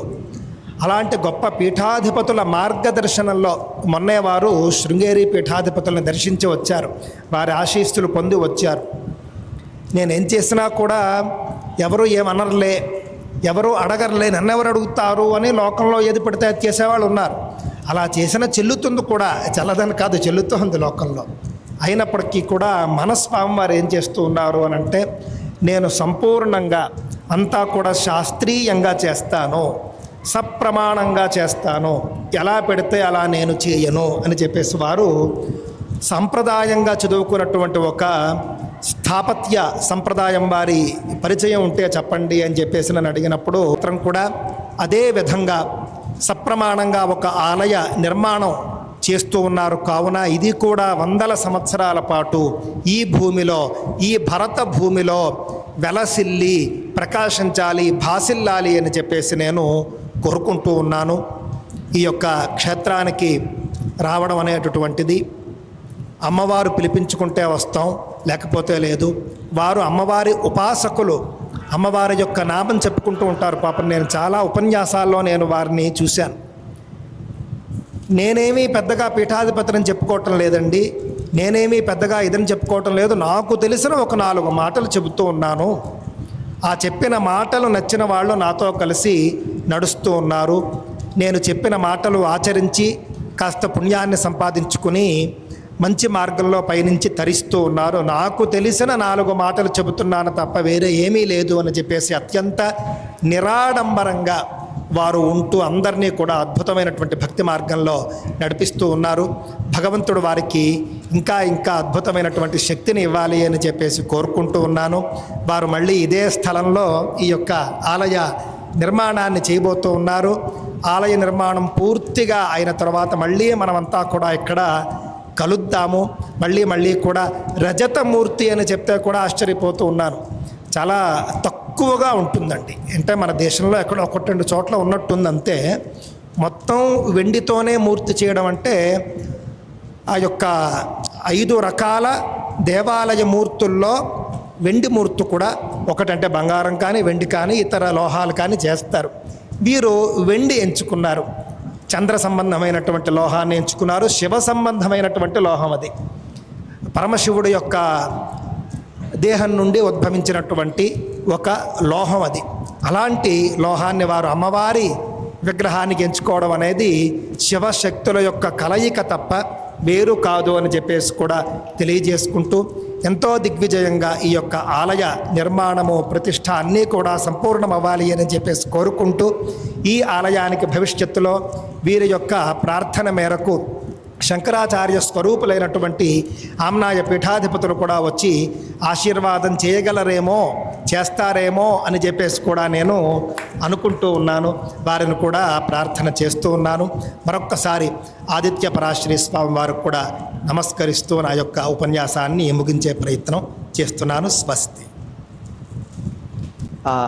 అమ్మవారి సేవలో వారికి సహకారం అందిస్తూ ఇలాంటి విద్వత్సభలు, ఇలాంటి దశల వారీగా దేవాలయ నిర్మాణం జరుగుతున్నటువంటి అంచెలంచెలుగా ఇలాంటి విద్వత్సభలు జరుగుతుంటే ఖచ్చితంగా స్వామివారు వస్తారు, ఈ క్షేత్రాన్ని అనుగ్రహిస్తారు. ఈ క్షేత్రానికి వచ్చేటువంటి భక్తులందరినీ కూడా పరిపూర్ణమైనటువంటి ఆశీర్వాదాన్ని వారు తెలియజేస్తారనేటువంటి కాంక్ష మాకు ఉంది. మరొక విషయం అండి, ఇందాక బాచంపల్లి వారు చెప్పినట్లుగానే శ్రీమాన్ ఆదిత్య పరాశ్రీ స్వామి వారితో పాటుగా ఇప్పటి వరకు మేము ఉన్నాము, వారి వెన్నంటి ఉన్నాము, వారితో ఇకపై కూడా ఉంటాము. వారు చేస్తూ ఉన్నటువంటి మహత్తరమైనటువంటి కార్యానికి వైదికమైనటువంటి మద్దతు వారు కోరినప్పుడల్లా కూడా ఇదే విధంగా అందిస్తూ ఉంటాము అని చెప్పేసి కూడా తెలియజేసుకుంటూ, ఈ వేదిక మీద ఉన్నటువంటి వాళ్ళు కూడా ఎవ్వరూ తక్కువ వాళ్ళు కాదు.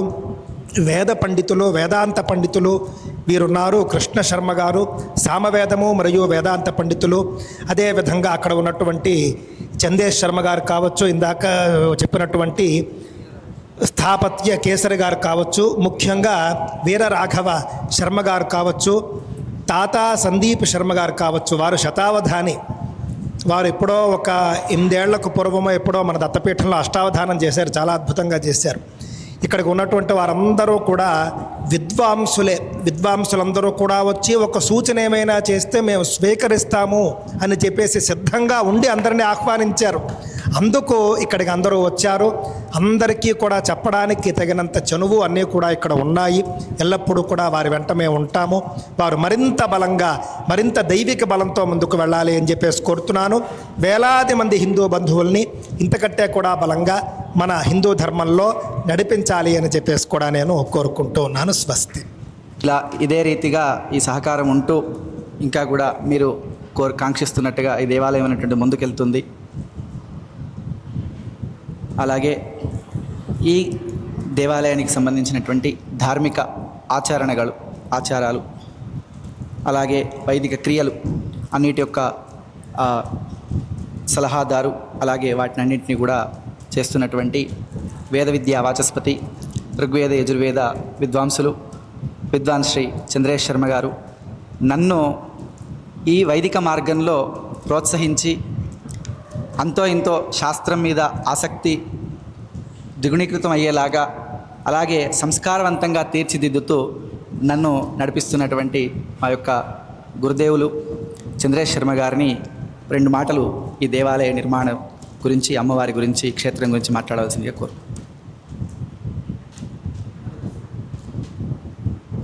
శ్రీ గురుభ్యో నమః. విద్యుద్దామసమప్రభాం మృగపతిస్కందస్థితాం భీషణాం కన్యాభిఃకరవాలఖేటవిలసద్దస్తాభిరాసేవితాం హస్తైశ్చక్రధరాలిఖేటవిశికాంశ్చాపంగుడం తర్జనీం బిభ్రాణామననాత్మికాం శశిధరాం దుర్గాం త్రినేత్రాం భజే. ಕ್ಷೇತ್ರದ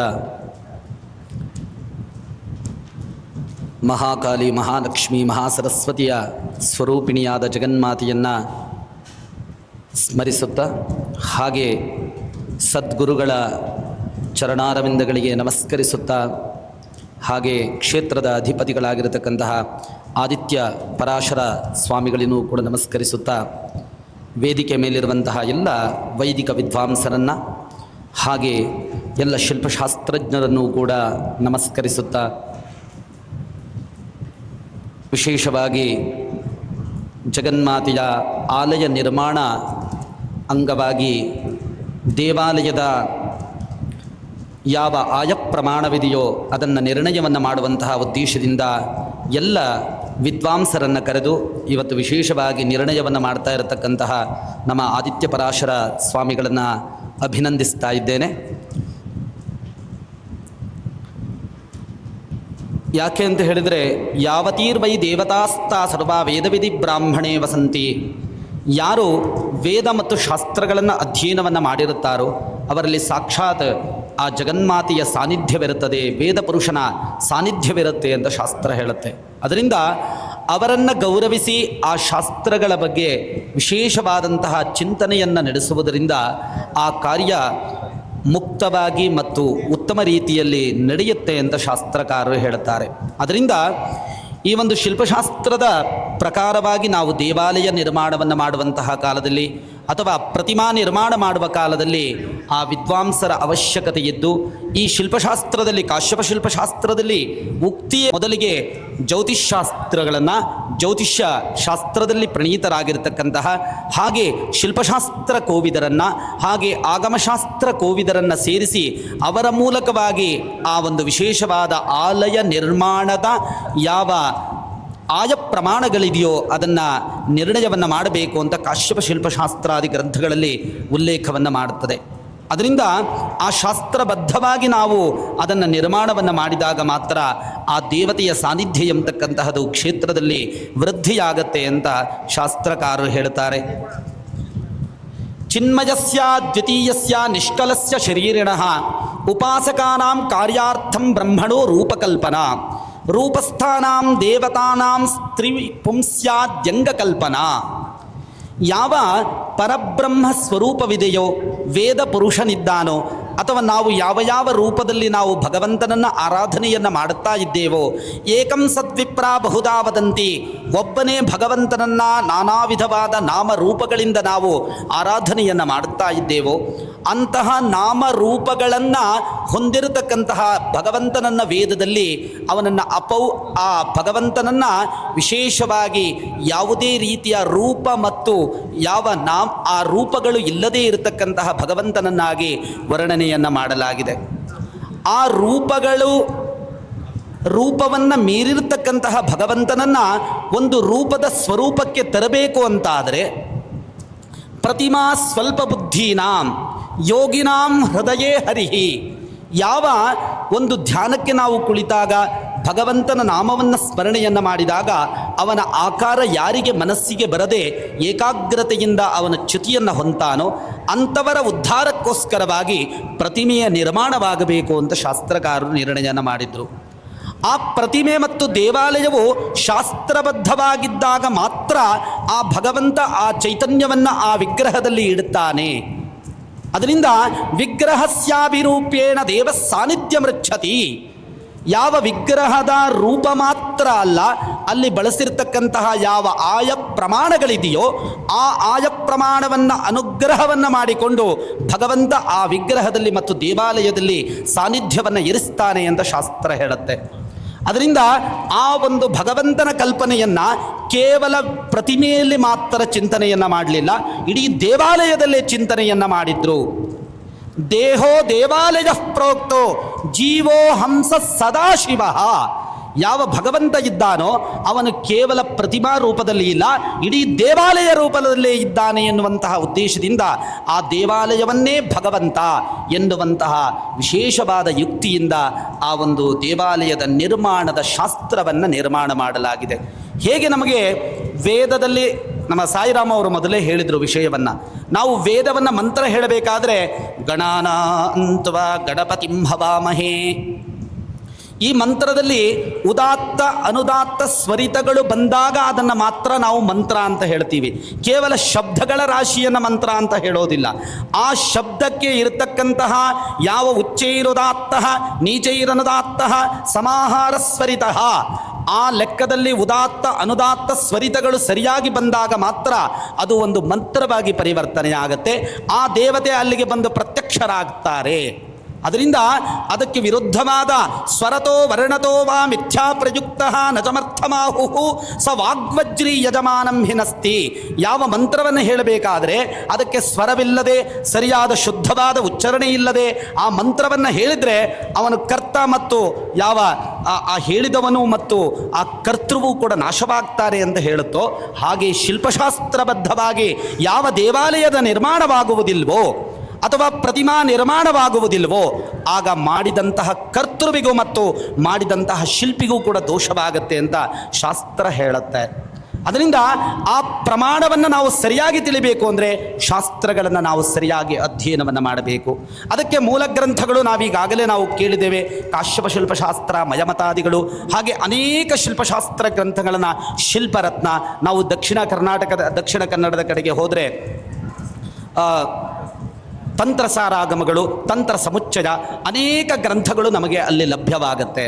ಅದರಿಂದ ಆ ದೇವತಾ ಪ್ರಮಾಣಗಳು ಸರಿಯಾದ ರೀತಿಯಲ್ಲಿ ನಾವು ಪ್ರಮಾಣಬದ್ಧವಾಗಿ ಮಾಡಬೇಕು ಅಂತಾದರೆ ಅದಕ್ಕೆ ಸ್ಥಪತಿಗಳು ಬಹಳ ಪ್ರಧಾನರಾಗ್ತಾರೆ. ಯಾಕೆಂದರೆ ಸ್ಥಪತಿ ಸ್ಥಾಪನಾರ್ಹ ಸ್ಯಾತ್. ಸ್ಥಪತಿಗೆ ಎಷ್ಟು ಅವಕಾಶ ಇದೆ ಅಂದರೆ ಅವನೇ ಮಾಡಿದಂತಹ ವಿಗ್ರಹವನ್ನು ಸ್ಥಾಪನೆ ಮಾಡುವಷ್ಟು ಶಕ್ತಿಯನ್ನು ನಮ್ಮ ಆಗಮಶಾಸ್ತ್ರಗಳು ಅವರಿಗೆ ಉಲ್ಲೇಖವನ್ನು ಮಾಡುತ್ತೆ. ನೇತ್ರೋನ್ಮೀಲನ ಕಾಲೇ ಚ ಪ್ರಾಣ ಸಂಸ್ಥಾಪನೇಪಿ ಚ ಮಂತ್ರ ತಂತ್ರ ಪ್ರಭಾವಜ್ಞ ಭವೇತ್ ಶಿಲ್ಪಿಕೋತ್ತಮ. ಯಾವ ಆ ಶಿಲ್ಪಿ ಇದ್ದಾನೋ ಅವನ ಅಂತರಾತ್ಮದಲ್ಲಿ ಆ ಭಗವಂತನನ್ನು ಅನುಸಂಧಾನವನ್ನು ಮಾಡುತ್ತಾ ಯಾವ ಕಲ್ಲಿನಲ್ಲಿ ಅಶ್ಮದಲ್ಲಿ ಭಗವಂತ ಇದ್ದಾನೆ ಎಂಬತಕ್ಕಂತಹದಾಗಿ ಹುಡುಕಿಕೊಂಡು ಹೋಗಿ ಆ ಶಿಲಾ ಸಂಗ್ರಹವನ್ನು ಶಾಸ್ತ್ರಬದ್ಧವಾಗಿ ನಡೆಸಬೇಕು ಅಂತೇಳಿ ಕಾಶ್ಯಪ ಶಿಲ್ಪಶಾಸ್ತ್ರಾದಿ ಗ್ರಂಥಗಳು ಹೇಳುತ್ತೆ. ಅದಕ್ಕೆ ಶಿಲಾ ಸಂಗ್ರಹ ಅಂತ ನಾವು ಹೇಳ್ತೀವಿ. ಅಲ್ಲಿ ಪವಮಾನಾದಿ ಮಂತ್ರಗಳನ್ನು ಅವನು ಶುದ್ಧೀಕರಣಕ್ಕೋಸ್ಕರವಾಗಿ ಬಳಸಬೇಕು. ಪಂಚಸೂಕ್ತಾದಿಗಳನ್ನು ಆ ಒಂದು ಶುದ್ಧೀಕರಣಕ್ಕಾಗಿ ಮಾಡಬೇಕು. ಅದು ಯಾರ ಕರ್ತವ್ಯ? ಅದು ಸ್ಥಪತಿಯ ಕರ್ತವ್ಯ ಅಂತ ಹೇಳುತ್ತೆ. ಅದಾದ ನಂತರದಲ್ಲಿ ಆ ಒಂದು ಶಿಲೆಯನ್ನು ಸಂಗ್ರಹ ಮಾಡಿದ ನಂತರದಲ್ಲಿ ಅಲ್ಲಿರತಕ್ಕಂತಹ ದೇವರ ಮೂಲ ಮಂತ್ರವನ್ನು, ವೇದ ಮಂತ್ರವನ್ನು, ಗಾಯತ್ರಿ ಮಂತ್ರದಿಂದ ಹವಿಸ್ಸನ್ನು ಕೊಟ್ಟು ಅಲ್ಲಿರತಕ್ಕಂತಹ ಭೂತಗಳಿಗೆ ಬಲಿಯನ್ನು ಹಾಕಿ ಆ ಶಿಲೆಯನ್ನು ಮೆರವಣಿಗೆಯ ಮೂಲಕವಾಗಿ ರಥದಲ್ಲಿ ತರಬೇಕು ಅಂತ ಶಾಸ್ತ್ರ ಹೇಳುತ್ತೆ. ಅದಾದ ನಂತರದಲ್ಲಿ ಶಿಲ್ಪಿಯ ಯಾವ ಆಲಯವಿದೆಯೋ, ಶಿಲ್ಪಶಾಸ್ತ್ರವನ್ನು ಮಾಡ್ತಕ್ಕಂತಹ ಯಾವ ಆ ಶಿಲ್ಪ ಕುಟೀರವಿದೆಯೋ ಅಲ್ಲಿಗೆ ತಂದಿಟ್ಟು ಅದನ್ನು ನಿತ್ಯವೂ ಅನುಸಂಧಾನವನ್ನು ಮಾಡುತ್ತಾ ಆ ಮೂಲಮಂತ್ರ ಜಪಾದಿಗಳನ್ನು, ವೇದ ಮಂತ್ರವನ್ನು ಅನುಷ್ಠಾನವನ್ನು ಮಾಡಿಕೊಳ್ಳುತ್ತಾ ನಿತ್ಯ ಆ ದೇವತೆಯನ್ನು ಕುರಿತು ಹವಿಸ್ಸನ್ನು ಕೊಡುತ್ತಾ ಆ ವಿಗ್ರಹವನ್ನು ನಿರ್ಮಾಣವನ್ನು ಮಾಡಬೇಕು ಅಂತ ಶಾಸ್ತ್ರ ಹೇಳುತ್ತೆ. ಅದರಿಂದ ಅದನ್ನು ಯಾರು ಬಲ್ಲವನಿದ್ದಾನೋ ಅವನನ್ನು ಮಾತ್ರ ಸ್ಥಪತಿ ಅಂತ ಶಾಸ್ತ್ರಕಾರರು ಕರೆದರು. ಅದರಿಂದ ಆ ಸ್ಥಪತಿ ಸ್ಥಾಪನಾರ್ಹ ಸ್ಯಾತ್ ಅಂತ ಆಗಬೇಕು ಅಂದರೆ ಅವನು ಮೂಲದಿಂದ, ಏಕೆಂದರೆ ನಮಗೆ ಷೋಡಶ ಸಂಸ್ಕಾರಗಳಲ್ಲಿ ಗರ್ಭಾಧಾನದಿಂದ ವಿವಾಹ ಪರ್ಯಂತವಾಗಿ ಹೇಳುತ್ತೆ. ಅಂದರೆ ಒಂದು ಗರ್ಭದಲ್ಲಿ ಮಗು ಸುಂದರವಾಗಿ, ಶಾಸ್ತ್ರೀಯವಾಗಿ, ಉತ್ತಮ ಬುದ್ಧಿಯುಳ್ಳದಂತಹ, ಜ್ಞಾನ ಧೀಶಕ್ತಿಯುಳ್ಳಂತಹ ಮಗುವನ್ನು ನೀವು ಪಡಿಬೇಕು ಅಂದರೆ ಗರ್ಭದಿಂದಲೇ ಅದಕ್ಕೆ ಸಂಸ್ಕಾರ ನಡಿಬೇಕು. ಅದಕ್ಕೆ ಆ ಗರ್ಭಾಧಾನ ಸಂಸ್ಕಾರವನ್ನು ಶಾಸ್ತ್ರಕಾರರು ಉಲ್ಲೇಖವನ್ನು ಮಾಡುತ್ತಾರೆ. ಆ ಗರ್ಭದಿಂದ ಮಗು ಬೆಳೆದ ನಂತರದಲ್ಲಿ ಅದಕ್ಕೆ ಪುಂಸವನ, ಅನವಲೋಭನ, ಸೀಮಂತೋನ್ನಯನ, ಜಾತಕರ್ಮ, ನಾಮಕರಣ ಈ ಎಲ್ಲ ಸಂಸ್ಕಾರಗಳನ್ನು ಶ್ರದ್ಧಾಪುರಸ್ಸರವಾಗಿ ಮಾಡಿದಾಗ ಆ ಸಂಸ್ಕಾರ ದ್ವಿಜ ಉಚ್ಯತೆ. ಅವನು ಸಂಸ್ಕಾರದಿಂದ ಎರಡನೆಯ ಜನ್ಮವನ್ನು ಅವನು ಪಡ್ಕೊಳ್ತಾನೆ. ಹಾಗೆಯೇ ಒಂದು ಶಿಲೆಯು ಅದು ಭಗವಂತನಾಗಬೇಕು ಅಂದರೆ ಅದಕ್ಕೆ ಗರ್ಭದಿಂದಲೇ ಸಂಸ್ಕಾರವನ್ನು ಮಾಡಬೇಕು. ಅದರಿಂದ ಆ ಶಿಲೆಯು ಭಗವಂತನಾಗಬೇಕಾದರೆ ಅದಕ್ಕೆ ಖಿಲಪಂಜರ ನಿರ್ಮಾಣ. ಖಿಲಪಂಜರ ಅಂದರೆ ಆ ಖಿಲ ಅಂದರೆ ಬೇಡದಂತಹ ಕಲ್ಲನ್ನು ತೆಗೆಯೋದು. ಅಂದರೆ ಶಿಲ್ಪಿ ತನ್ನ ಧ್ಯಾನದಿಂದ ಆ ಶಿಲೆಯಲ್ಲಿ ದೇವರನ್ನು, ಭಗವಂತನನ್ನು ಕಂಡಿದ್ದಾನೆ. ಆ ಭಗವಂತನಿಗೆ ಅಂಟಿಕೊಂಡಿರ್ತಕ್ಕಂತಹ ಯಾವ ಉಳಿದ ಕಲ್ಲಿದೆಯೋ ಅದನ್ನು ತೆಗೆದರೆ ಭಗವಂತ ನಮಗೆ ಆತ್ಮಸ್ವರೂಪನಾಗಿ ಸಿಗುತ್ತಾನೆ. ಅದರಿಂದ ಅದನ್ನು ಅನುಸಂಧಾನವನ್ನು ಮಾಡಿಕೊಳ್ಳುತ್ತಾ ಆ ಒಂದು ವಿಗ್ರಹವನ್ನು ರಚನೆಯನ್ನು ಮಾಡಬೇಕು. ಅದಕ್ಕೆ ಸ್ಥಪತಿಗಳು ಆ ಪ್ರಮಾಣಗಳನ್ನು, ತಾಲಮಾನಗಳನ್ನು ಸರಿಯಾಗಿ ಇಟ್ಟಾಗ ಅದು ಒಂದು ವಿಗ್ರಹ ಭಗವದ್ರೂಪವಾಗತ್ತೆ. ಅದರಿಂದ ಆಲಯ ಪುರುಷರನ್ನು ಇಬ್ಬರನ್ನಾಗಿ ಹೇಳುತ್ತೆ. ಒಬ್ಬ ಯಾರು ಶಯನೋತ್ಸವದಲ್ಲಿ ಶಯನವಾಗಿರತಕ್ಕಂತಹ ಆಲಯ ಪುರುಷ, ಇನ್ನೊಬ್ಬ ಏನು ಪಾದದಿಂದ ಆರಂಭ ಮಾಡಿ ಶಿಖರಾಂತವಾಗಿ ನಿಂತಿರತಕ್ಕಂತಹ ಒಬ್ಬ ಆಲಯ ಪುರುಷ. ಅದರಿಂದ ಆ ಆಲಯದಲ್ಲಿ ಗರ್ಭಗೃಹದಲ್ಲಿ ಭಗವಂತ ಆತ್ಮ ಆತ್ಮಸ್ವರೂಪನಾಗಿ ಚೈತನ್ಯ ಸ್ವರೂಪನಾಗಿ ಇರುತ್ತಾನೆ ಅಂತ ಶಾಸ್ತ್ರ ಹೇಳ್ತಾ ಇದೆ. ಅದರಿಂದ ಅದು ಸರಿಯಾಗಿ ಇರಬೇಕು ಅಂದರೆ ನಮ್ಮ ಕಣ್ಣು, ಮೂಗು, ಬಾಯಿ, ಕೈಕಾಲುಗಳು ಎಲ್ಲೆಲ್ಲಿ ಶುದ್ಧವಾಗಿ ತುಂಬ ಅದ್ಭುತವಾಗಿದ್ದಾಗ ಅವನನ್ನು ಉತ್ತಮನಾದ ಪುರುಷ ಪ್ರಮಾಣ ಅಂತ ನಾವು ಏನು ಹೇಳ್ತೇವೋ ಹಾಗೆ ಆಲಯವು ಪ್ರಮಾಣಬದ್ಧವಾಗಿದ್ದಾಗ ಮಾತ್ರ ಆತ್ಮಸ್ವರೂಪನಾದ ಭಗವಂತ ಆ ವಿಗ್ರಹದಲ್ಲಿ ಚೈತನ್ಯವನ್ನು ಮೂಡಿಸ್ತಾನೆ. ನಾವು ಎಷ್ಟೋ ಮಂತ್ರವನ್ನು ಹೇಳಬಹುದು, ಆ ಮಂತ್ರ ಆ ಶಕ್ತಿಯನ್ನು ಗ್ರಹಣ ಮಾಡಬೇಕು ಅಂತಾದರೆ ಆ ವಿಗ್ರಹ ಶುದ್ಧವಾಗಿರಬೇಕು, ಪ್ರಮಾಣಬದ್ಧವಾಗಿರಬೇಕು. ಆಗ ಮಾತ್ರ ಆ ವಿಗ್ರಹದಲ್ಲಿ ಚೈತನ್ಯ ಎಂಬತಕ್ಕಂತಹದ್ದು ಸ್ವರೂಪವಾಗ್ತದೆ. ಅನೇಕ ಜನರು ಕೇಳ್ತಾರೆ, ಇವತ್ತು ಸ್ವಾಮಿ ನಾವು ಆ ಹೋಮ ಮಾಡಿಸಿದ್ವಿ, ಈ ಹೋಮ ಮಾಡಿಸಿದ್ವಿ, ಆ ಪೂಜೆಯನ್ನು ಮಾಡಿಸ್ತಾ ಇದ್ದೀವಿ, ನಮಗೆ ಫಲಪ್ರಾಪ್ತವಾಗ್ತಾ ಇಲ್ಲ, ಆ ದೇವಾಲಯಕ್ಕೆ ಹೋಗ್ತಾ ಇದ್ದೀವಿ, ಈ ದೇವಾಲಯಕ್ಕೆ ಹೋಗ್ತಾ ಇದ್ದೀವಿ. ಯಾಕೆ ಪ್ರಮಾಣಬದ್ಧವಾಗಿ? ಯಾಕೆಂದರೆ ನಾವು ಮಾಡುವ ಸ್ರವಗಳು, ನಾವೇನು ತುಪ್ಪವನ್ನು ಹಾಕ್ತೇವೆ, ಕರ್ಷ ಪ್ರಮಾಣ ಮಾಧ್ಯಂ. ಒಂದ್ಸಲ ನಾವು ತುಪ್ಪವನ್ನು ತಗೊಂಡ್ರೆ ಒಂದು ಉದ್ದಿನ ಕಾಳು ಮುಳುಗುವಷ್ಟು ಮಾತ್ರ ಆ ತುಪ್ಪವನ್ನು ಹಾಕಬೇಕು ಅಂತ ಶಾಸ್ತ್ರ ಹೇಳುತ್ತೆ. ಅದು ಮಾಡೋರು ಯಾರು? ಆ ಶಿಲ್ಪಶಾಸ್ತ್ರಬದ್ಧವಾಗಿ ಮಾಡಿದ್ರಾಗ ಮಾತ್ರ. ಅದಕ್ಕೆ ತುಂಬ ನ್ಯೂನ ಮತ್ತು ಅತಿರಿಕ್ತವಾದರೆ ಅದಕ್ಕೆ ವಿರುದ್ಧವಾದ ದೋಷ ಪ್ರಾಪ್ತವಾಗತ್ತೆ ಅಂತ ಶಾಸ್ತ್ರ ಹೇಳುತ್ತೆ. ಅದರಿಂದ ಒಂದು ಪೀಠವಾಗಲಿ ಅಥವಾ ಯಜ್ಞದಲ್ಲಿ ಬಳಸುವಂತಹ ಪದಾರ್ಥಗಳಾಗಲಿ ಎಲ್ಲವೂ ಕೂಡ ಪ್ರಮಾಣಬದ್ಧವಾಗಿದ್ದಾಗ ಮಾತ್ರ ಅದು ಫಲವನ್ನು ಕೊಡುತ್ತೆ ಅಂತ ಶಾಸ್ತ್ರ ಹೇಳುತ್ತೆ. ಅದರಿಂದ ಬಹಳ ವಿಶೇಷವಾದಂತಹ ಇನ್ನು ಹೆಚ್ಚಿನ ವಿಷಯಗಳು ಹೇಳಬಹುದು, ಆದರೆ ಸಮಯದ ಅಭಾವದಿಂದ ವಿಶೇಷವಾಗಿ ನಮ್ಮ ಪರಾಶರ ಸ್ವಾಮಿಗಳು, ನಮ್ಮ ಸಾಯಿರಾಮ್ ಅವರು, ಯಾಕೆಂದರೆ ಯೋಜಕಸ್ತತ್ರ ದುರ್ಲಭಂ, ನಾವು ಎಷ್ಟೋ ತಿಳ್ಕೊಂಡಿರಬಹುದು ವಿಷಯವನ್ನು, ಆ ತಿಳಿದ ವಿಷಯ ಅವಕಾಶ ಮಾಡಿಕೊಡೋರು ಅದು ಬಹಳ ಪ್ರಧಾನವಾಗತ್ತೆ. ಅದರಿಂದ ಅದಕ್ಕೆ ಒಂದು ಯೋಜನೆ ಬೇಕು, ಒಂದು ವ್ಯವಸ್ಥೆ ಬೇಕು, ಅದನ್ನು ತಿಳಿಸುವ ವ್ಯವಸ್ಥೆ ಬೇಕಾಗತ್ತೆ. ಅದನ್ನು ಮಾಡುವವರಿಗೆ ಒಂದು ನಾವು ವಿಶೇಷವಾದ ಗೌರವವನ್ನು ನಾವು ಸೂಚಿಸಬೇಕಾಗತ್ತೆ. ನಮ್ಮ ಸಾಯಿರಾಮ್ ಅವರು ನಮ್ಮ ಸ್ವಾಮಿಗಳ ಮೂಲಕವಾಗಿ ವಿಶೇಷವಾದಂತಹ ಈ ಒಂದು ಎಲ್ಲ ವೇದ ಪಾಠಿಗಳು, ಶಾಸ್ತ್ರಾಧ್ಯಯನವನ್ನು ಮಾಡಿರುವಂತಹ ಎಲ್ಲ ವೇದ ಪಂಡಿತರ ಎದುರುಗಡೆ ಇವತ್ತಿನ ದಿನ ಈ ಒಂದು ಆಲಯ ನಿರ್ಮಾಣದ ಒಂದು ಯಾವ ಆಯ ಪ್ರಮಾಣಗಳಿದೆಯೋ, ಯಾಕೆಂದರೆ ಆಯದಲ್ಲಿ ಹೇಗೆ ನಮ್ಮ ಪಂಚಾಂಗಗಳಿದೆಯೋ, ತಿಥಿ, ವಾರ, ನಕ್ಷತ್ರ, ಯೋಗ, ಕರಣಗಳಿದೆಯೋ ಹಾಗೆ ಒಂದು ದೇವಾಲಯಕ್ಕೆ ಪಂಚಾಂಗ ಅಂತ ಇದೆ. ಏನು ಅದಕ್ಕೆ ನಾವು ಪಾದುಕ, ಜಗತಿ, ಅಂತರ ಗಳ, ಕುಮುದ, ಪಟ್ಟಿಕಾ ಅಂತ ನಾವು ಏನು ಹೇಳ್ತೇವೋ ಅದು ಜ್ಯೋತಿಷ್ಶಾಸ್ತ್ರದ ಮೂಲಕವಾಗಿಯೇ ಇದಕ್ಕೆ ಬಂದಿರತಕ್ಕಂತಹದ್ದು. ಅದರಿಂದ ಈ ಒಂದು ವ್ಯವಸ್ಥೆಯನ್ನು ನಾವು ಹೇಗೆ ವೇದಕ್ಕೆ ಷಟ್ ಅಂಗಗಳಿದೆಯೋ ಆ ವೇದಕ್ಕೆ ಉಪವೇದವಾಗಿರ್ತಕ್ಕಂತಹದ್ದು ಋಗ್ಯಜಸ್ಸಾಮಥರ್ವಾಖ್ಯಾನ್ ವೇದಾನ್ ಪೂರ್ವಾದಿಮುಖೈ ಆಯುರ್ವೇದಂ ಧನುರ್ವೇದಂ ಸ್ಥಾಪತ್ಯಂ ವೇದಮಾತ್ಮಭೂ. ಅಂದರೆ ಆ ಬ್ರಹ್ಮನ ಯಾವ ಮುಖಗಳಿದೆಯೋ ಆ ಮುಖಗಳಿಂದ ವೇದಗಳು ಋಗ್ವೇದ, ಯಜುರ್ವೇದ, ಸಾಮವೇದ, ಅಥರ್ವವೇದ ಬಂತೋ ಹಾಗೆ ಆ ವೇದಗಳಿಗೆ ಋಗ್ವೇದಕ್ಕೆ, ಯಜುರ್ವೇದಕ್ಕೆ, ಸಾಮವೇದಕ್ಕೆ ಒಂದೊಂದು ಉಪವೇದಗಳು ಬಂತು. ಅದರಲ್ಲಿ ಅಥರ್ವವೇದದ ಉಪವೇದವಾಗಿರ್ತಕ್ಕಂತಹದ್ದು ಸ್ಥಾಪತ್ಯ ವೇದ, ವಿಶ್ವಕರ್ಮಾದಿಶಾಸ್ತ್ರಂ ಶಿಲ್ಪಶಾಸ್ತ್ರಂ ಇತಿ. ಈ ರೀತಿಯಾಗಿ ಆ ಒಂದು ಶಾಸ್ತ್ರಕ್ಕೆ ಬಹಳ ಅದ್ಭುತವಾದಂತಹ ಉಲ್ಲೇಖಗಳು ನಮಗೆ ವೇದದಲ್ಲಿ ಸಿಗತ್ತೆ. ಋಭುಗಳು ನಮಗೆ ವೇದದಲ್ಲಿ ತ್ವಷ್ಟೃ ಋಭುಗಳು, ಇವರು ನಮ್ಮ ವೇದದ ಸಾಧನೆಯ ಮೂಲಕವಾಗಿ ಮೋಕ್ಷವನ್ನು ಪಡೆದುಕೊಂಡವರು ಅಂತ ಶಾಸ್ತ್ರ ಹೇಳುತ್ತೆ. ಅದರಿಂದ ಆ ವಿಗ್ರಹವ ದರ್ಶನದಿಂದ ಶಿಲ್ ಎನ್ನುವ ಧಾತುವಿನಿಂದ ಈ ಒಂದು ಶಿಲ್ಪ ಎನ್ನುವಂತಹದ್ದು ನಿಷ್ಪತ್ತಿಯಾದರೆ ಶೀಲತಿ ಸಮಾದಧಾತಿ ಇತಿ ಶಿಲ್ಪಂ, ಅವನಿಗೆ ಸದ್ ಆಚಾರವನ್ನು ಅನುಗ್ರಹ ಮಾಡುವುದರೊಂದಿಗೆ ಮೋಕ್ಷದ ಮಾರ್ಗ ಯಾವುದು? ಯಮ, ನಿಯಮಾಸನ, ಪ್ರಾಣಾಯಾಮ, ಪ್ರತ್ಯಾಹಾರ, ಧಾರಣ, ಧ್ಯಾನ, ಸಮಾಧಿ, ಕೊನೆಯ ಹಂತವನ್ನು ಅನುಗ್ರಹವನ್ನು ಮಾಡ್ತಕ್ಕಂತಹದ್ದು ಈ ಶಿಲ್ಪಶಾಸ್ತ್ರ. ಇದರಿಂದಲೇ ಮೋಕ್ಷ ಅಂತ ನಮ್ಮ ಡಾಕ್ಟರ್ ಜಿ ಜ್ಞಾನಾನಂದ ಅವರು ಅವರ ಅನೇಕ ಗ್ರಂಥಗಳಲ್ಲಿ ಅವರು ಅದನ್ನು ಉಲ್ಲೇಖವನ್ನು ಮಾಡುತ್ತಾರೆ. ಅಂತಹ ವಿಶೇಷವಾದಂತಹ ಸಂಪನ್ನರಾಗಿರ್ತಕ್ಕಂತಹ ನಮ್ಮ ಗೋಪಾಲಕೃಷ್ಣ ಶರ್ಮಾ ಅವರು, ಹಾಗೆ ನಮ್ಮ ಪಾಂಜಾಲ ಸಾಯಿರಾಮ್ ಶರ್ಮಾ ಅವರ ಒಂದು ನೇತೃತ್ವದಲ್ಲಿ ಈ ದೇವಾಲಯ ನಿರ್ಮಾಣ ಬಹಳ ಅದ್ಭುತವಾಗಿ ನಡೀಲಿ. ಆ ಶಕ್ತಿಯನ್ನು ಭಗವತಿ ಜಗನ್ಮಾತೆ ಸರ್ವಶಕ್ತಿಯಾದಂತಹ ತಾಯಿ ನಿಮಗೆ ಆ ಶಕ್ತಿಯನ್ನು ಅನುಗ್ರಹವನ್ನು ಮಾಡಲಿ. ಎಲ್ಲ ವೇದ ಪುರುಷರ ಆಶೀರ್ವಾದ ನಿಮ್ಮ ಮೇಲಿದ್ದು ಉತ್ತರೋತ್ತರವಾದ ಅಭಿವೃದ್ಧಿಯಾಗಲಿ. ಬಹಳ ಅದ್ಭುತವಾದ ವೇದ ಪುರುಷರನ್ನು ನೀವು ಕರೆಸಿದ್ದೀರಿ. ಅವರೆಲ್ಲರ ಆಶೀರ್ವಾದ ನಮ್ಮ ಶಿಲ್ಪಿಗಳಾಗಿರತಕ್ಕಂತಹ ರಾಜೇಂದ್ರ ಪ್ರಸಾದ್ ಅವರು ಅದ್ಭುತವಾದ ಶಿಲ್ಪಿಗಳು, ಶಾಸ್ತ್ರೀಯವಾಗಿ ಆಚಾರವಂತರಾಗಿ ಆ ವಿಗ್ರಹವನ್ನು ಮಾಡುತ್ತಾ ಇದ್ದಾರೆ. ಅವರಿಗೂ ಕೂಡ ಭಗವತಿಯ ಅನುಗ್ರಹ ಪ್ರಾಪ್ತಿಯಾಗಲಿ. ನಮ್ಮ ಶತಾವಧಾನಿಗಳು, ಯಾಕೆಂದರೆ ಅವರದೆಲ್ಲ ನಾವು ದರ್ಶನ ಪಡೆಯೋದೇ ದೊಡ್ಡ ಯೋಗ. ನಮ್ಮ ವೈಯಾಕರಣರು ಕೂಡ ಇದ್ದಾರೆ. ನಮ್ಮ ಗುರುಗಳಾಗಿರ್ತಕ್ಕಂತಹ ಸಾಕ್ಷಾತ್ ವೀರರಾಘವ ಶರ್ಮಾ ಅವರು ಸಾಕ್ಷಾತ್ ಆ ಪರಮೇಶ್ವರನ ಸ್ವರೂಪ ಅವರು. ಅದರಿಂದ ಅವರ ಅನುಗ್ರಹವೂ ಕೂಡ ನಿಮ್ಮೆಲ್ಲರಿಗೂ ಆಶೀರ್ವಾದದ ಮೂಲಕವಾಗಿ ಈ ಒಂದು ಪರಮ ಪವಿತ್ರವಾದ ಕಾರ್ಯ ನಿರ್ವಿಘ್ನವಾಗಿ ನಡೀಲಿ ಅಂತ ನಾನು 2 ಮಾತುಗಳನ್ನು ಮುಗಿಸ್ತಾ ಇದ್ದೇನೆ. ಹರ ನಮಃ ಪಾರ್ವತೀ ಪತಜೇ ಹರ ಹರ మహాదేవ. చాలా అత్యంత అద్భుతంగా వారు ఆ శిల్ప పద ఉత్పత్తి గురించి, అలాగే ప్రమాణాల గురించి,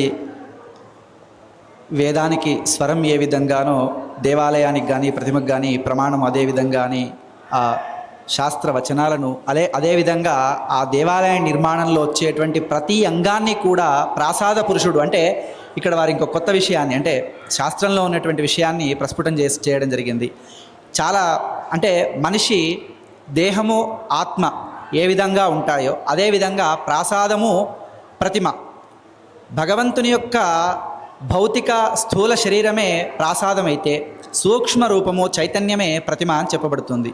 కాబట్టి ఆ భగవంతుని యొక్క శరీరాన్ని మనం నిర్మాణం చేస్తున్నామనంటే ఆ శరీరంలో వచ్చేటువంటి అన్ని అంగాలు కూడా ప్రాకృతికమైనటువంటివి, ప్రకృతిని సంకేతిస్తూ ఉంటాయి. కింద వచ్చేటువంటి దాన్ని జగతి అంటారు, కుముదము అంటారు. జగతి అంటే ప్రాపంచికమైనటువంటి ఈ ప్రపంచాన్నే జగతిగా భావిస్తూ, కుముదము అంటే ప్రకృతిలో ఉండేటువంటి సౌందర్యవంతమైనటువంటి పద్మాన్ని భావిస్తూ, అలాగే కపోతకం అని, కంఠము అని, ఇలా అధిష్టాన, భిత్తి, పాదవర్గ, ఇట్లా రకరకాలైనటువంటి ఆ ప్రతి ఒక్క అంగాన్ని కూడా ప్రకృతిలో ఉన్నటువంటి ప్రకృతితో పోల్చుతూ చెప్పడం జరిగింది. కాబట్టి ఆ శాస్త్ర వచనాలన్నింటినీ కూడా చాలా అద్భుతంగా వారు ప్రస్ఫుటం చేయడం జరిగింది. చాలా సంతోషం గురువుగారు. అలాగే ఈ యొక్క కార్యక్రమానికి విచ్చేసినటువంటి మన శతావధాని గారు, తాతా సందీప్ శర్మ గారు అమ్మవారిని వారి యొక్క సాహిత్యంతో కీర్తిస్తూ 2 మాటలు మాట్లాడవలసిందిగా కోరుతున్నాను. హరి ఓం. గళద్దానగండం మిళద్భృంగషండం చలచ్చారుశుండం జగత్ప్రాణశౌండం కనద్దంతకాండం విపద్భంగచండం శివప్రేమపిండం భజే వక్రతుండం ధూళిపాళకులోత్పన్నమవధానసుధానిధిం భజామి శ్రేయసే నిత్యం మహాదేవమణిం గురుం. పరమేశ్వర స్వరూపమైన సభకు నమస్కారం తెలియజేస్తూ, ప్రథమతః దక్షిణాంనాయ శ్రీ శృంగేరి శారదాపీఠ అధిపతులు శ్రీ శ్రీ భారతీతీర్థ మహాసన్నిధానం శ్రీచరణులకు, ఉత్తరాధీశ్వరులు శ్రీ శ్రీ విధుశేఖర భారతీ సన్నిధానం శ్రీచరణులకు సప్రశ్రయ ప్రణామాలు తెలియజేసుకుంటూ, అంబాత్రయ క్షేత్ర వ్యవస్థాపకులు ఆదిత్య శ్రీ పరాస్వామి వారికి నమస్కారములు తెలియజేసుకుంటూ, ముందుగా ఒక మాట చెప్పదలుచుకున్నాను. సంతోష్ కుమార్ ఘనపాటి గారికి, పరాశ్రీ స్వామి వారికి నాకు ఒక ఏకసూత్రత ఉన్నది. ముగ్గురం స్పిరిచువల్ సైంటిస్ట్ అవార్డు పొందిన వాళ్ళమే. విశాఖపట్నంలో సెంటర్ ఫర్ ఎమోషనల్ ఎడ్యుకేషన్ అనేటువంటి సంస్థ వారు ఇచ్చినటువంటి ఆ స్పిరిచువల్ సైంటిస్ట్ అంటే నేను వ్యక్తిగతంగా ఉద్యోగరీత్యా సైంటిస్ట్ని, అందుకని వారు స్పిరిచువల్ సైంటిస్ట్ అనేటువంటి ఆ పురస్కారాన్ని ఇచ్చారు. అది ముందుగా ఒక ఆనందకరంగా పంచుకుంటూ, పెద్దలందరూ చెప్పినట్లుగా అమ్మవారు ఈ క్షేత్రాన్ని తాను కొలువుండడం కోసం తాను నిర్ణయించుకుంది. మనకి స్కాంద పురాణంలో ఒక మాట ఉంటుంది, దదర్శ గిరి సౌభాగ్యం శృంగాష్టక విజృంభితం అని. అక్కడ అరుణాసుర సంహారం చేసిన తర్వాత భ్రమరాంబికాదేవిని దేవతలందరూ ప్రార్థన చేశారట. అమ్మా, నువ్వు ఈ భూమి మీద అర్చామూర్తిగా కొలువై ఉండాలి అంటే ఆ తల్లి చూసుకుందట ఏ క్షేత్రంలో ఉండాలి అని. అప్పుడు ఆ అష్టశృంగ సమన్వితం అయినటువంటి శ్రీశైల క్షేత్రాన్ని తాను ఎంచుకొని అమ్మవారు అక్కడ అర్చామూర్తిగా ఆవిర్భూతురాలైందని మనకి శ్రీశైల ఖండం తెలియజేస్తుంది. అదేవిధంగా ఇక్కడ మహాకాళి, మహాలక్ష్మి, మహాసరస్వతి రూపంతో తాను ఇక్కడ ఉండాలి అని అమ్మ సంకల్పం చేసుకొని స్వామీజీ వారి సంకల్పానుసారం ఈ ఆలయాన్ని తాను నిర్మింపజేసుకుంటోంది అని తెలియజేస్తూ, మరొక మాట ఏమిటి అంటే నిజానికి శిల్పశాస్త్రము, వేదము ఈ రెండు నా సబ్జెక్ట్ కాదు, ఘనపాటి గారు చెప్పినట్టు. సాహిత్యము ప్రధానంగా, పురాణములు, ఆధ్యాత్మికము ఇవి మా యొక్క ప్రధానమైనటువంటి అంశాలు. కాబట్టి ఆ సంబంధంగా ఒక 2 మాటలను చెప్పి నేను ముగిస్తాను. అమ్మవారి నామాలు మనం ఎన్నో నామాలు చెప్పుకుంటాం. ఆ సందర్భంలో కావ్యాలాప వినోదిని అని ఒక మాట మనం అమ్మవారికి ఒక నామంగా మనం ప్రార్థన చేస్తూ ఉంటాం. ఆ తల్లికి కావ్యాలాపం అంటే చాలా ఇష్టం. కొన్ని వేల లక్షల కావ్యాలుగా, ఎందుకంటే ఆ తల్లే అక్షరస్వరూపిణి కాబట్టి ఆ తల్లి ఈ సమస్త వాంగ్మయంగా విరాజిల్లుతూ ఉన్నది. అయితే మహాకాళి, మహాలక్ష్మి, మహాసరస్వతి రూపకంగా అంబాత్రయ మూర్తిగా ఇక్కడ అమ్మవారు వెలుగొందుతూ ఉన్నారు. కాబట్టి ఆ కాళీదేవి స్థుతితో ఒక శ్లోకాన్ని చెప్పుకొని కాళీదేవికి భక్తుడిగా, కాళీదేవి ఇచ్చిన అనుగ్రహాన్ని పొందిన మహాకవిగా పేరొందినటువంటి వాడు మహాకవి కాళిదాసు. పురాకవైనా గణన ప్రసంగే కనిష్ఠికాధిష్ఠిత కాళిదాస అని చెప్తారు. పూర్వ కవుల్ని లెక్క పెట్టడం కోసం మొదలు పెడితే ఆ మొదలు పెట్టగానే మొదటి పేరు కాళిదాసు అని మొదలు పెట్టారట. తర్వాత రెండో పేరు ఎవరిదైనా చెబుదాం అనుకునేటప్పటికీ ఎవరి పేరు కనబడకుండా పోయిందట. అట్లాంటి మహనీయుడు ఆ మహాకవి కాళిదాసు. ఆయన కాళీదేవి సాక్షాత్కారాన్ని, అమ్మవారు ఆ అనుగ్రహాన్ని పొందిన వెంటనే ఆయన చెప్పినటువంటి స్తోత్రం కాళీ అశ్వధాటి స్తోత్రం. అందులో ఆయన అమ్మవారిని స్తుతి చేస్తూ చేటీ భవన్ నిఖిల కేటీ కదంబ వనవాటీషు నాకి పటలి కోటీరచారుతర కోటి మణి కిరణ కోటీకరంబిత పదా పాటీర గంధి కుచశాటీ కవిత్వ పరిపాటి మగాధిపసుత ఘోటీ ఖురాదధిక ధాటి ముదారముఖ వీటీరసేన తనుతా. అమ్మవారిని ఘోటీఖురాదధిక ధాటి ఉదారముఖ వీటీరసేన తనుతాం. ఆ తల్లి చర్విత చర్వణం చేతను మోగవాడికి కూడా మాటలు వచ్చేస్తాయట. అందుకే మోగ పంచశతి ఈ కథంతా కూడా మనకు తెలుసు, మోగ కవీశ్వరుడు. ఆ విధంగా ఆ చర్విత చర్వణం ఇస్తే చాలమ్మా, నాకు ఘోటీఖురాదధిక ధాటి ఆడగుర్రాల పరుగు కంటే వేగమైనటువంటి కవిత్వ సంపదను నాకు నువ్వు అనుగ్రహిస్తావు. మరి నువ్వు ఎటువంటి దానవు? చేటీభవన్ నిఖిల కేటి, నిఖిల కేటి సమస్త దేవతానీకము కూడా ఏ తల్లికైతే సేవకగణంగా మారిపోతోందో అటువంటి తల్లివైన నువ్వు నాకి పటలి పాటీరగంధి కుచసాటి మగాధిపసుతాం. ఆ పర్వతరాజ పుత్రిక అయినటువంటి అమ్మవారు నాకు అనుగ్రహాన్ని కలుగజేయునుగాక అన్నాడు. ఆ వెంటనే ద్వైపాయన ప్రభృతి శాపాయుధత్రి దివసోపాన ధూళి చరణ పాపాపహస్వ మనుజాపానులీన జనతా పాపనోద నిపుణ నీ పాలయాసురభిధూపాలకా దురిత కూపాదుదంచయతుమా రూపాధికా శిఖరి భూపాల వంశమణిదీపాయిత భగవతి. ద్వైపాయనుడు అంటే బాదరాయణుడు, వేదవ్యాస మహర్షి. వేదవ్యాస మహర్షి ఆదిగా కలిగినటువంటి మహర్షులందరికీ కూడా త్రిదివసోపాన ధూళిచరణ, వాళ్ళందరికీ కూడా మోక్షాన్ని ప్రసాదించాలి అంటే ఏది సోపానం అవుతున్నది అంటే, సోపానం అంటే ఇదిగో అక్కడ అమ్మవారి దగ్గరికి వెళ్ళడానికి అక్కడ మెట్లు పెట్టారు కదా, ఆ విధంగా మోక్ష మార్గంలోకి కూడా మనం వెళ్ళాలంటే అక్కడ కూడా కొన్ని మెట్లు కావాలి. ఆ మొదటి మెట్టు ఏమిటి అంటే అమ్మవారి మీద మనకు కలిగేటువంటి భక్తి. ఆ భక్తి మార్గంలో పైగా మహర్షులకి కూడా త్రిదివసోపాన ధూళిచరణ, మహర్షులకి కూడా మోక్షాన్ని ప్రసాదించగలిగినటువంటిది మహాత్మ్యం ఎవరికున్నది అంటే అమ్మవారి పాదధూళికుంది. అందుకే శంకర భగవత్పాదుల వారు కూడా తనీయాంశం పాంశం తవ చరణ పంకేరుహభవం విరించి సంచిన్వన్ విరచయతి లోకాన వికలం అన్నారు. అలాగే సహస్రేణ శిరస కథమపి సహస్రేణ శిరసాం వహత్యేనం సౌరిహి. ఓ సందర్భంలో వహత్యేనం సౌరిహి అంటే సాధారణంగా మనం 2 అర్థాలు చెప్పుకోవచ్చు. ఏమిటి? ఈ వేల పడగలతో ఆదిశేషుడు ఈ భూమండలాన్ని మోస్తున్నాడు. ఈ భూమండలం అమ్మవారి పాదానికి అంటుకున్న ఒక చిన్న ధూళికణంతో సమానం. లేదు, సహస్రేణ శిరసామన్నారు కాబట్టి సహస్ర శీర్ష పురుష పరమాత్మ సహస్ర శీర్ష మనం ఏదైతే పురుష సూక్తంలో చెప్పుకుంటున్నామో ఆ విధంగా కూడా ఈ భూమిని మోస్తున్నాడు. ఈ విశ్వం అంతా కూడా అమ్మవారి పాదానికి అంటుకున్న చిన్న ధూళికణంతో సమానం అని చెబుతూ ద్వైపాయన ప్రభృతి శాపాయుధత్రి దివసోపాన ధూళిచరణ పాపాపహస్వ మనుజాపానులీన జన తాపాపనోద నిపుణ.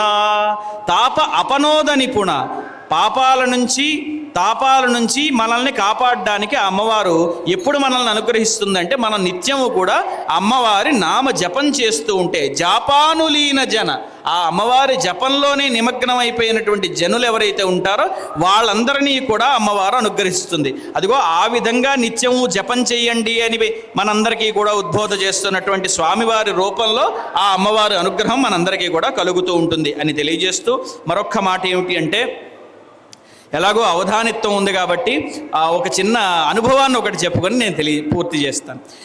సాధారణంగా అవధానం అంటే సంస్కృతాంధ్రాలలో పెద్దవాళ్ళైన పండితులందరూ కూడా కూర్చొని రకరకాల ప్రశ్నలు వేస్తే వాటన్నిటికీ పద్యాలలో అప్పటికప్పుడు సమాధానం చెప్పి వాటన్నిటినీ చివరిలో అప్పచెప్పాలి. అప్పుడు ధారణ అనేది అవుతుంది.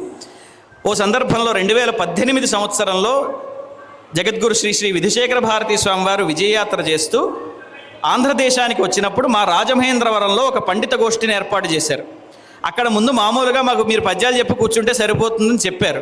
కానీ తర్వాత స్వామివారు వచ్చిన తర్వాత పండితులందరికీ చాలా ఉత్సాహం వచ్చేసి, మేము ప్రశ్నలు వేస్తాం, ఇక్కడ ఉన్న వాళ్ళందరూ అవధానులు కదా, సమాధానాలు చెప్పమనండి అన్నారు. అన్నప్పుడు ఒక ప్రశ్న వచ్చింది. కాకరకాయ సత్తపము ఖ్యాతియునర్చు మునీంద్ర కోటికిన్, కాకరకాయకి పూజ చేస్తే మహర్షులందరికీ కూడా మంచి గౌరవం పెరుగుతుంది అన్నారు. అది ఏమిటి? దానికి అర్థం లేదు.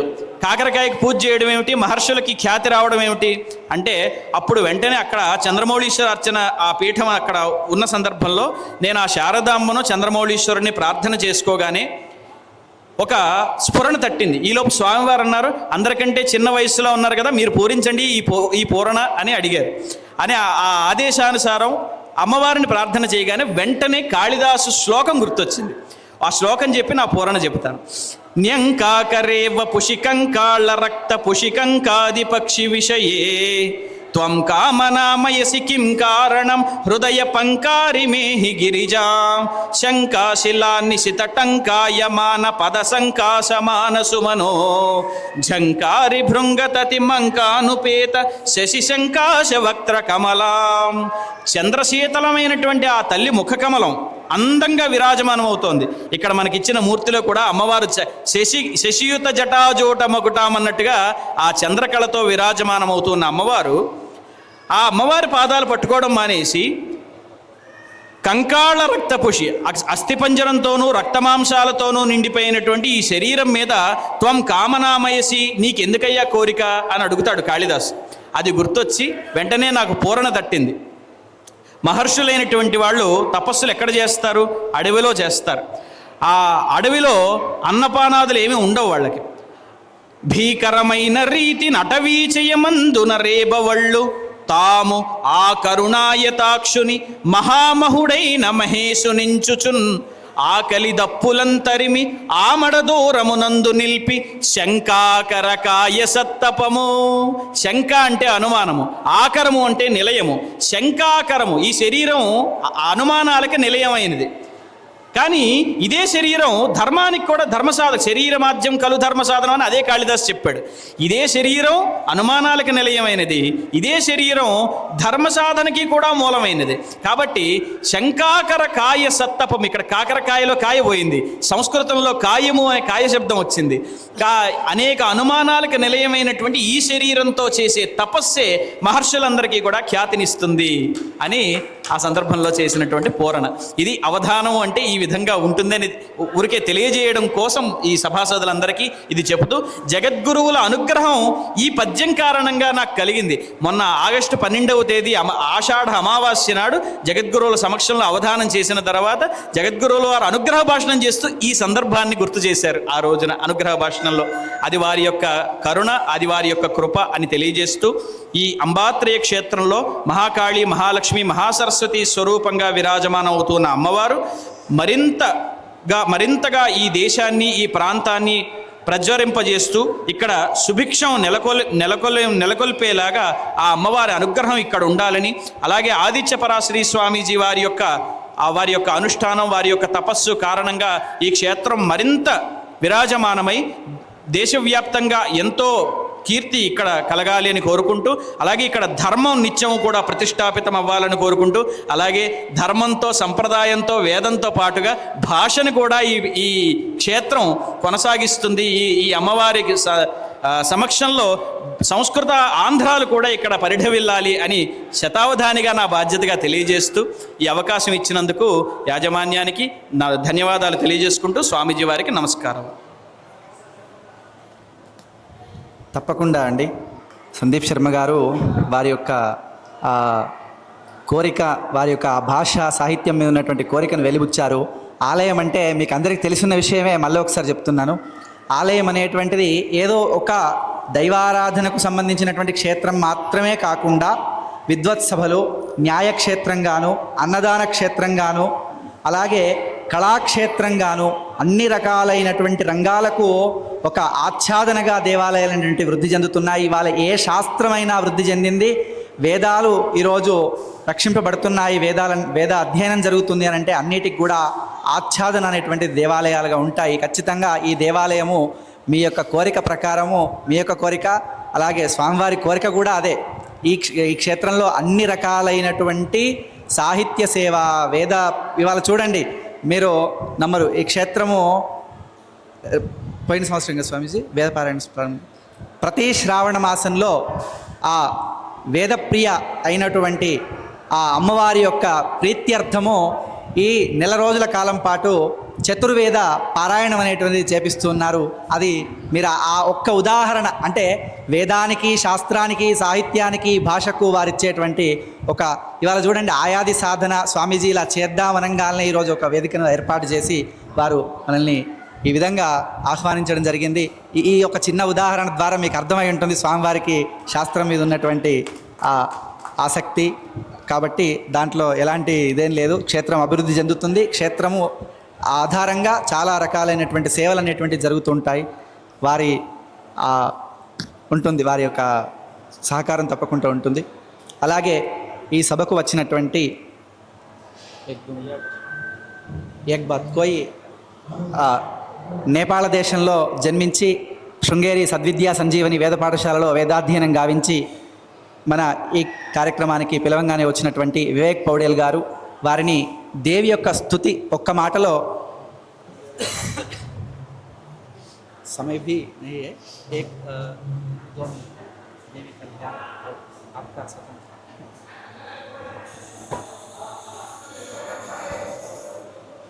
श्री गुरुभ्यो नमः। शारदा शारदाम्भोज वदनां वदनाम्बुजे सर्वदा सर्वदास्माकं सन्निधिं सन्निधिं क्रियात्। अत्र समुपस्थितेभ्यः सर्वेभ्यः विद्वज्जनेभ्यः स्वागतं व्याहरामि। मम महतः प्रमोदस्य स्थानमिदम् अत्र आगन्तुं भाग्यवशादेव गुरूणां कृपाप्रसादेन, शारदा मातुः कृपाप्रसादेन मम अत्र आगमनं जातं। ममैव आश्चर्यं जायमानम् अस्ति, अहं कुत्र आसम् इदानीं कुत्र आगतवान् इति। इदं सर्वमपि अस्माभिः यद् आलोच्यते तत् आलोचनामात्रेण न सिद्ध्यति, अपि तु दृष्टं प्रयोजनम् इति भवति। अस्माकम् इच्छा नासीत् अथवा अस्माकं जाग्रत स्वप्न सुषुप्तावस्थायामपि यद् ज्ञानं नास्ति तत् कथं भवति इति चेत् अस्माकं दृष्टम् एव तत् प्रयोजनम् इति। एतत् सर्वं कथं जातम् इति चेत् अहमपि शृङ्गगिरि शारदापीठे अधीयानः छात्रः इदानीं बेङ्गलूरुनगरे PhD कार्यक्रमे समागतोऽस्मि। अत्र यति च महाभागाः सन्ति तैः एकवारम् अवश्यं गन्तव्यम्। अत्र अस्माकं पीठाधिपतयः जगद्गुरवः समागताः, तेषाम् अनुकम्पाप्रसादेन शारदा स्वरूपिण्या जगज्जनन्याः मन्दिरं जायमानमस्ति इति श्रुत्वैव आनन्दः समागतः मनसि। तर्हि अवश्यं गन्तव्यं, यत्र अस्माकम् आचार्याणां पदमपि तत्र गतं पुण्यं स्थ्यत्रम् अवश्यम् एकवारं तत्र गत्वा तत्रत्या मनोहरा प्रकृति तथैव तत्रत्यं सुन्दरं दिव्यं स्थलम् अवश्यं दर्शनीयम् इति मम इच्छा समागता। तथैव झटिति मयापि अङ्गीकृता, अस्तु गच्छामः इति। यतोहि भगवन्तः शङ्कराचार्याः अद्वैतसिद्धान्तप्रतिपादकाः इति सर्वैः अवगतमेव। यतोहि अस्मिन् प्रपञ्चे अद्वैततत्त्वम् अतिरिक्य अन्यत् किमपि अवगन्तुं नास्ति एव। येन अद्वैततत्त्वम् अवगतं ततः परं किमपि तेन अवगन्तव्यं नास्ति इत्येव। यतोहि समग्रे प्रपञ्चे जीविनः जन्तवः द्वैतमेव मनुते। यदि पश्यामश्चेत् अद्वैतम् इति भ्रान्तिः इव भाति। कथम् अद्वैततत्त्वम् अस्तु भवतु, तथापि दरीदृश्यमाने प्रपञ्चे सर्वं द्वैतमेव भाति इति सामान्यजनानाम् आशयः भवति। सर्वेपि अद्वैततत्त्वम् अधिगन्तुं न पारयन्ति। सर्वेपि ज्ञानसमुद्रे गत्वा ज्ञानसमुद्रस्य कथम् आकारः अस्ति इति द्रष्टुमपि न पारयन्ति। तेषां विचारधारा अपि तत्र न गच्छति। तर्हि सामान्यजनानां कथं भवारणवात् मुक्तिः कथं भविष्यति इति अवलोक्य भगवन्तः शङ्कराचार्याः केवलम् अद्वैतप्रतिपादका न अपितु षड्दर्शनस्थापनाचार्याः इत्येवम् आगच्छति। यतोहि दर्शनेषु सर्वत्र सगुणब्रह्मणः एवं अनन्तरं निर्गुणब्रह्मणः अस्ति। निराकारस्य ब्रह्मणः कथं स्वरूपम् अस्ति इति तु ज्ञानं विना नास्त्येव अन्यः उपायः। ज्ञानेनैव निर्गुणः परब्रह्मणः स्वरूपम् अनुभवितुं शक्यते, नान्यः पन्था। रूप दृष्टि एवं विध बहुप्रकारकः एतादृशः अस्ति इति सामान्यजनानामपि यथा मतिः भवेत्, तदर्थं सगुण उपासना इत्येवं प्रकारेण अयं सिद्धान्तः उपस्थापितः। अतः यतोहि सर्वेपि यदि वाराणसी क्षेत्रं गच्छन्तः इच्छन्ति चेत् तदानीं केचन वायुयानेन गच्छन्ति, केचन रेलयानेन गच्छन्ति, केचन कारयानेन गच्छन्ति। सर्वेषां यद्यत् सामर्थ्यम् अस्ति सामर्थ्यानुसारेणैव ते गच्छन्ति। तद्वदिव सर्वेपि ज्ञानेनैव प्राप्नुवन्ति, तादृशतत्त्वम् अवगन्तुम् अभिलषन्ति इति नास्ति। केचन भक्तिमार्गेण, केचन क्रमसिद्धान्ततया एवं प्रकारेण बहुविधा पन्थानः सन्ति। तेषु अन्यतमः अयं मार्गः वर्तते भक्तिमार्गः। यतोहि सर्वेषां प्राणिनां कृते अत्यन्तं सरलतया यदि अधिगन्तुं तत्त्वम् अधिगन्तुं यदि ये केचन प्राणिनः इच्छन्ति चेत् तर्हि सः मार्गः भक्तिमार्गः। भक्तिमार्गेण यथा वेदे सहस्रशीरेखा पुरुषः सहस्राक्षः सहस्रपात् एवं प्रकारेण प्रतिपादितम् अस्ति। यतोहि एतादृशः ब्रह्मणः सगुणः ब्रह्मणः कथम् आकारः भवति, सहस्रशी तस्य अक्षिणी सहस्रांशी सहस्रम् अक्षिणी सहस्रं बाहवः सन्ति।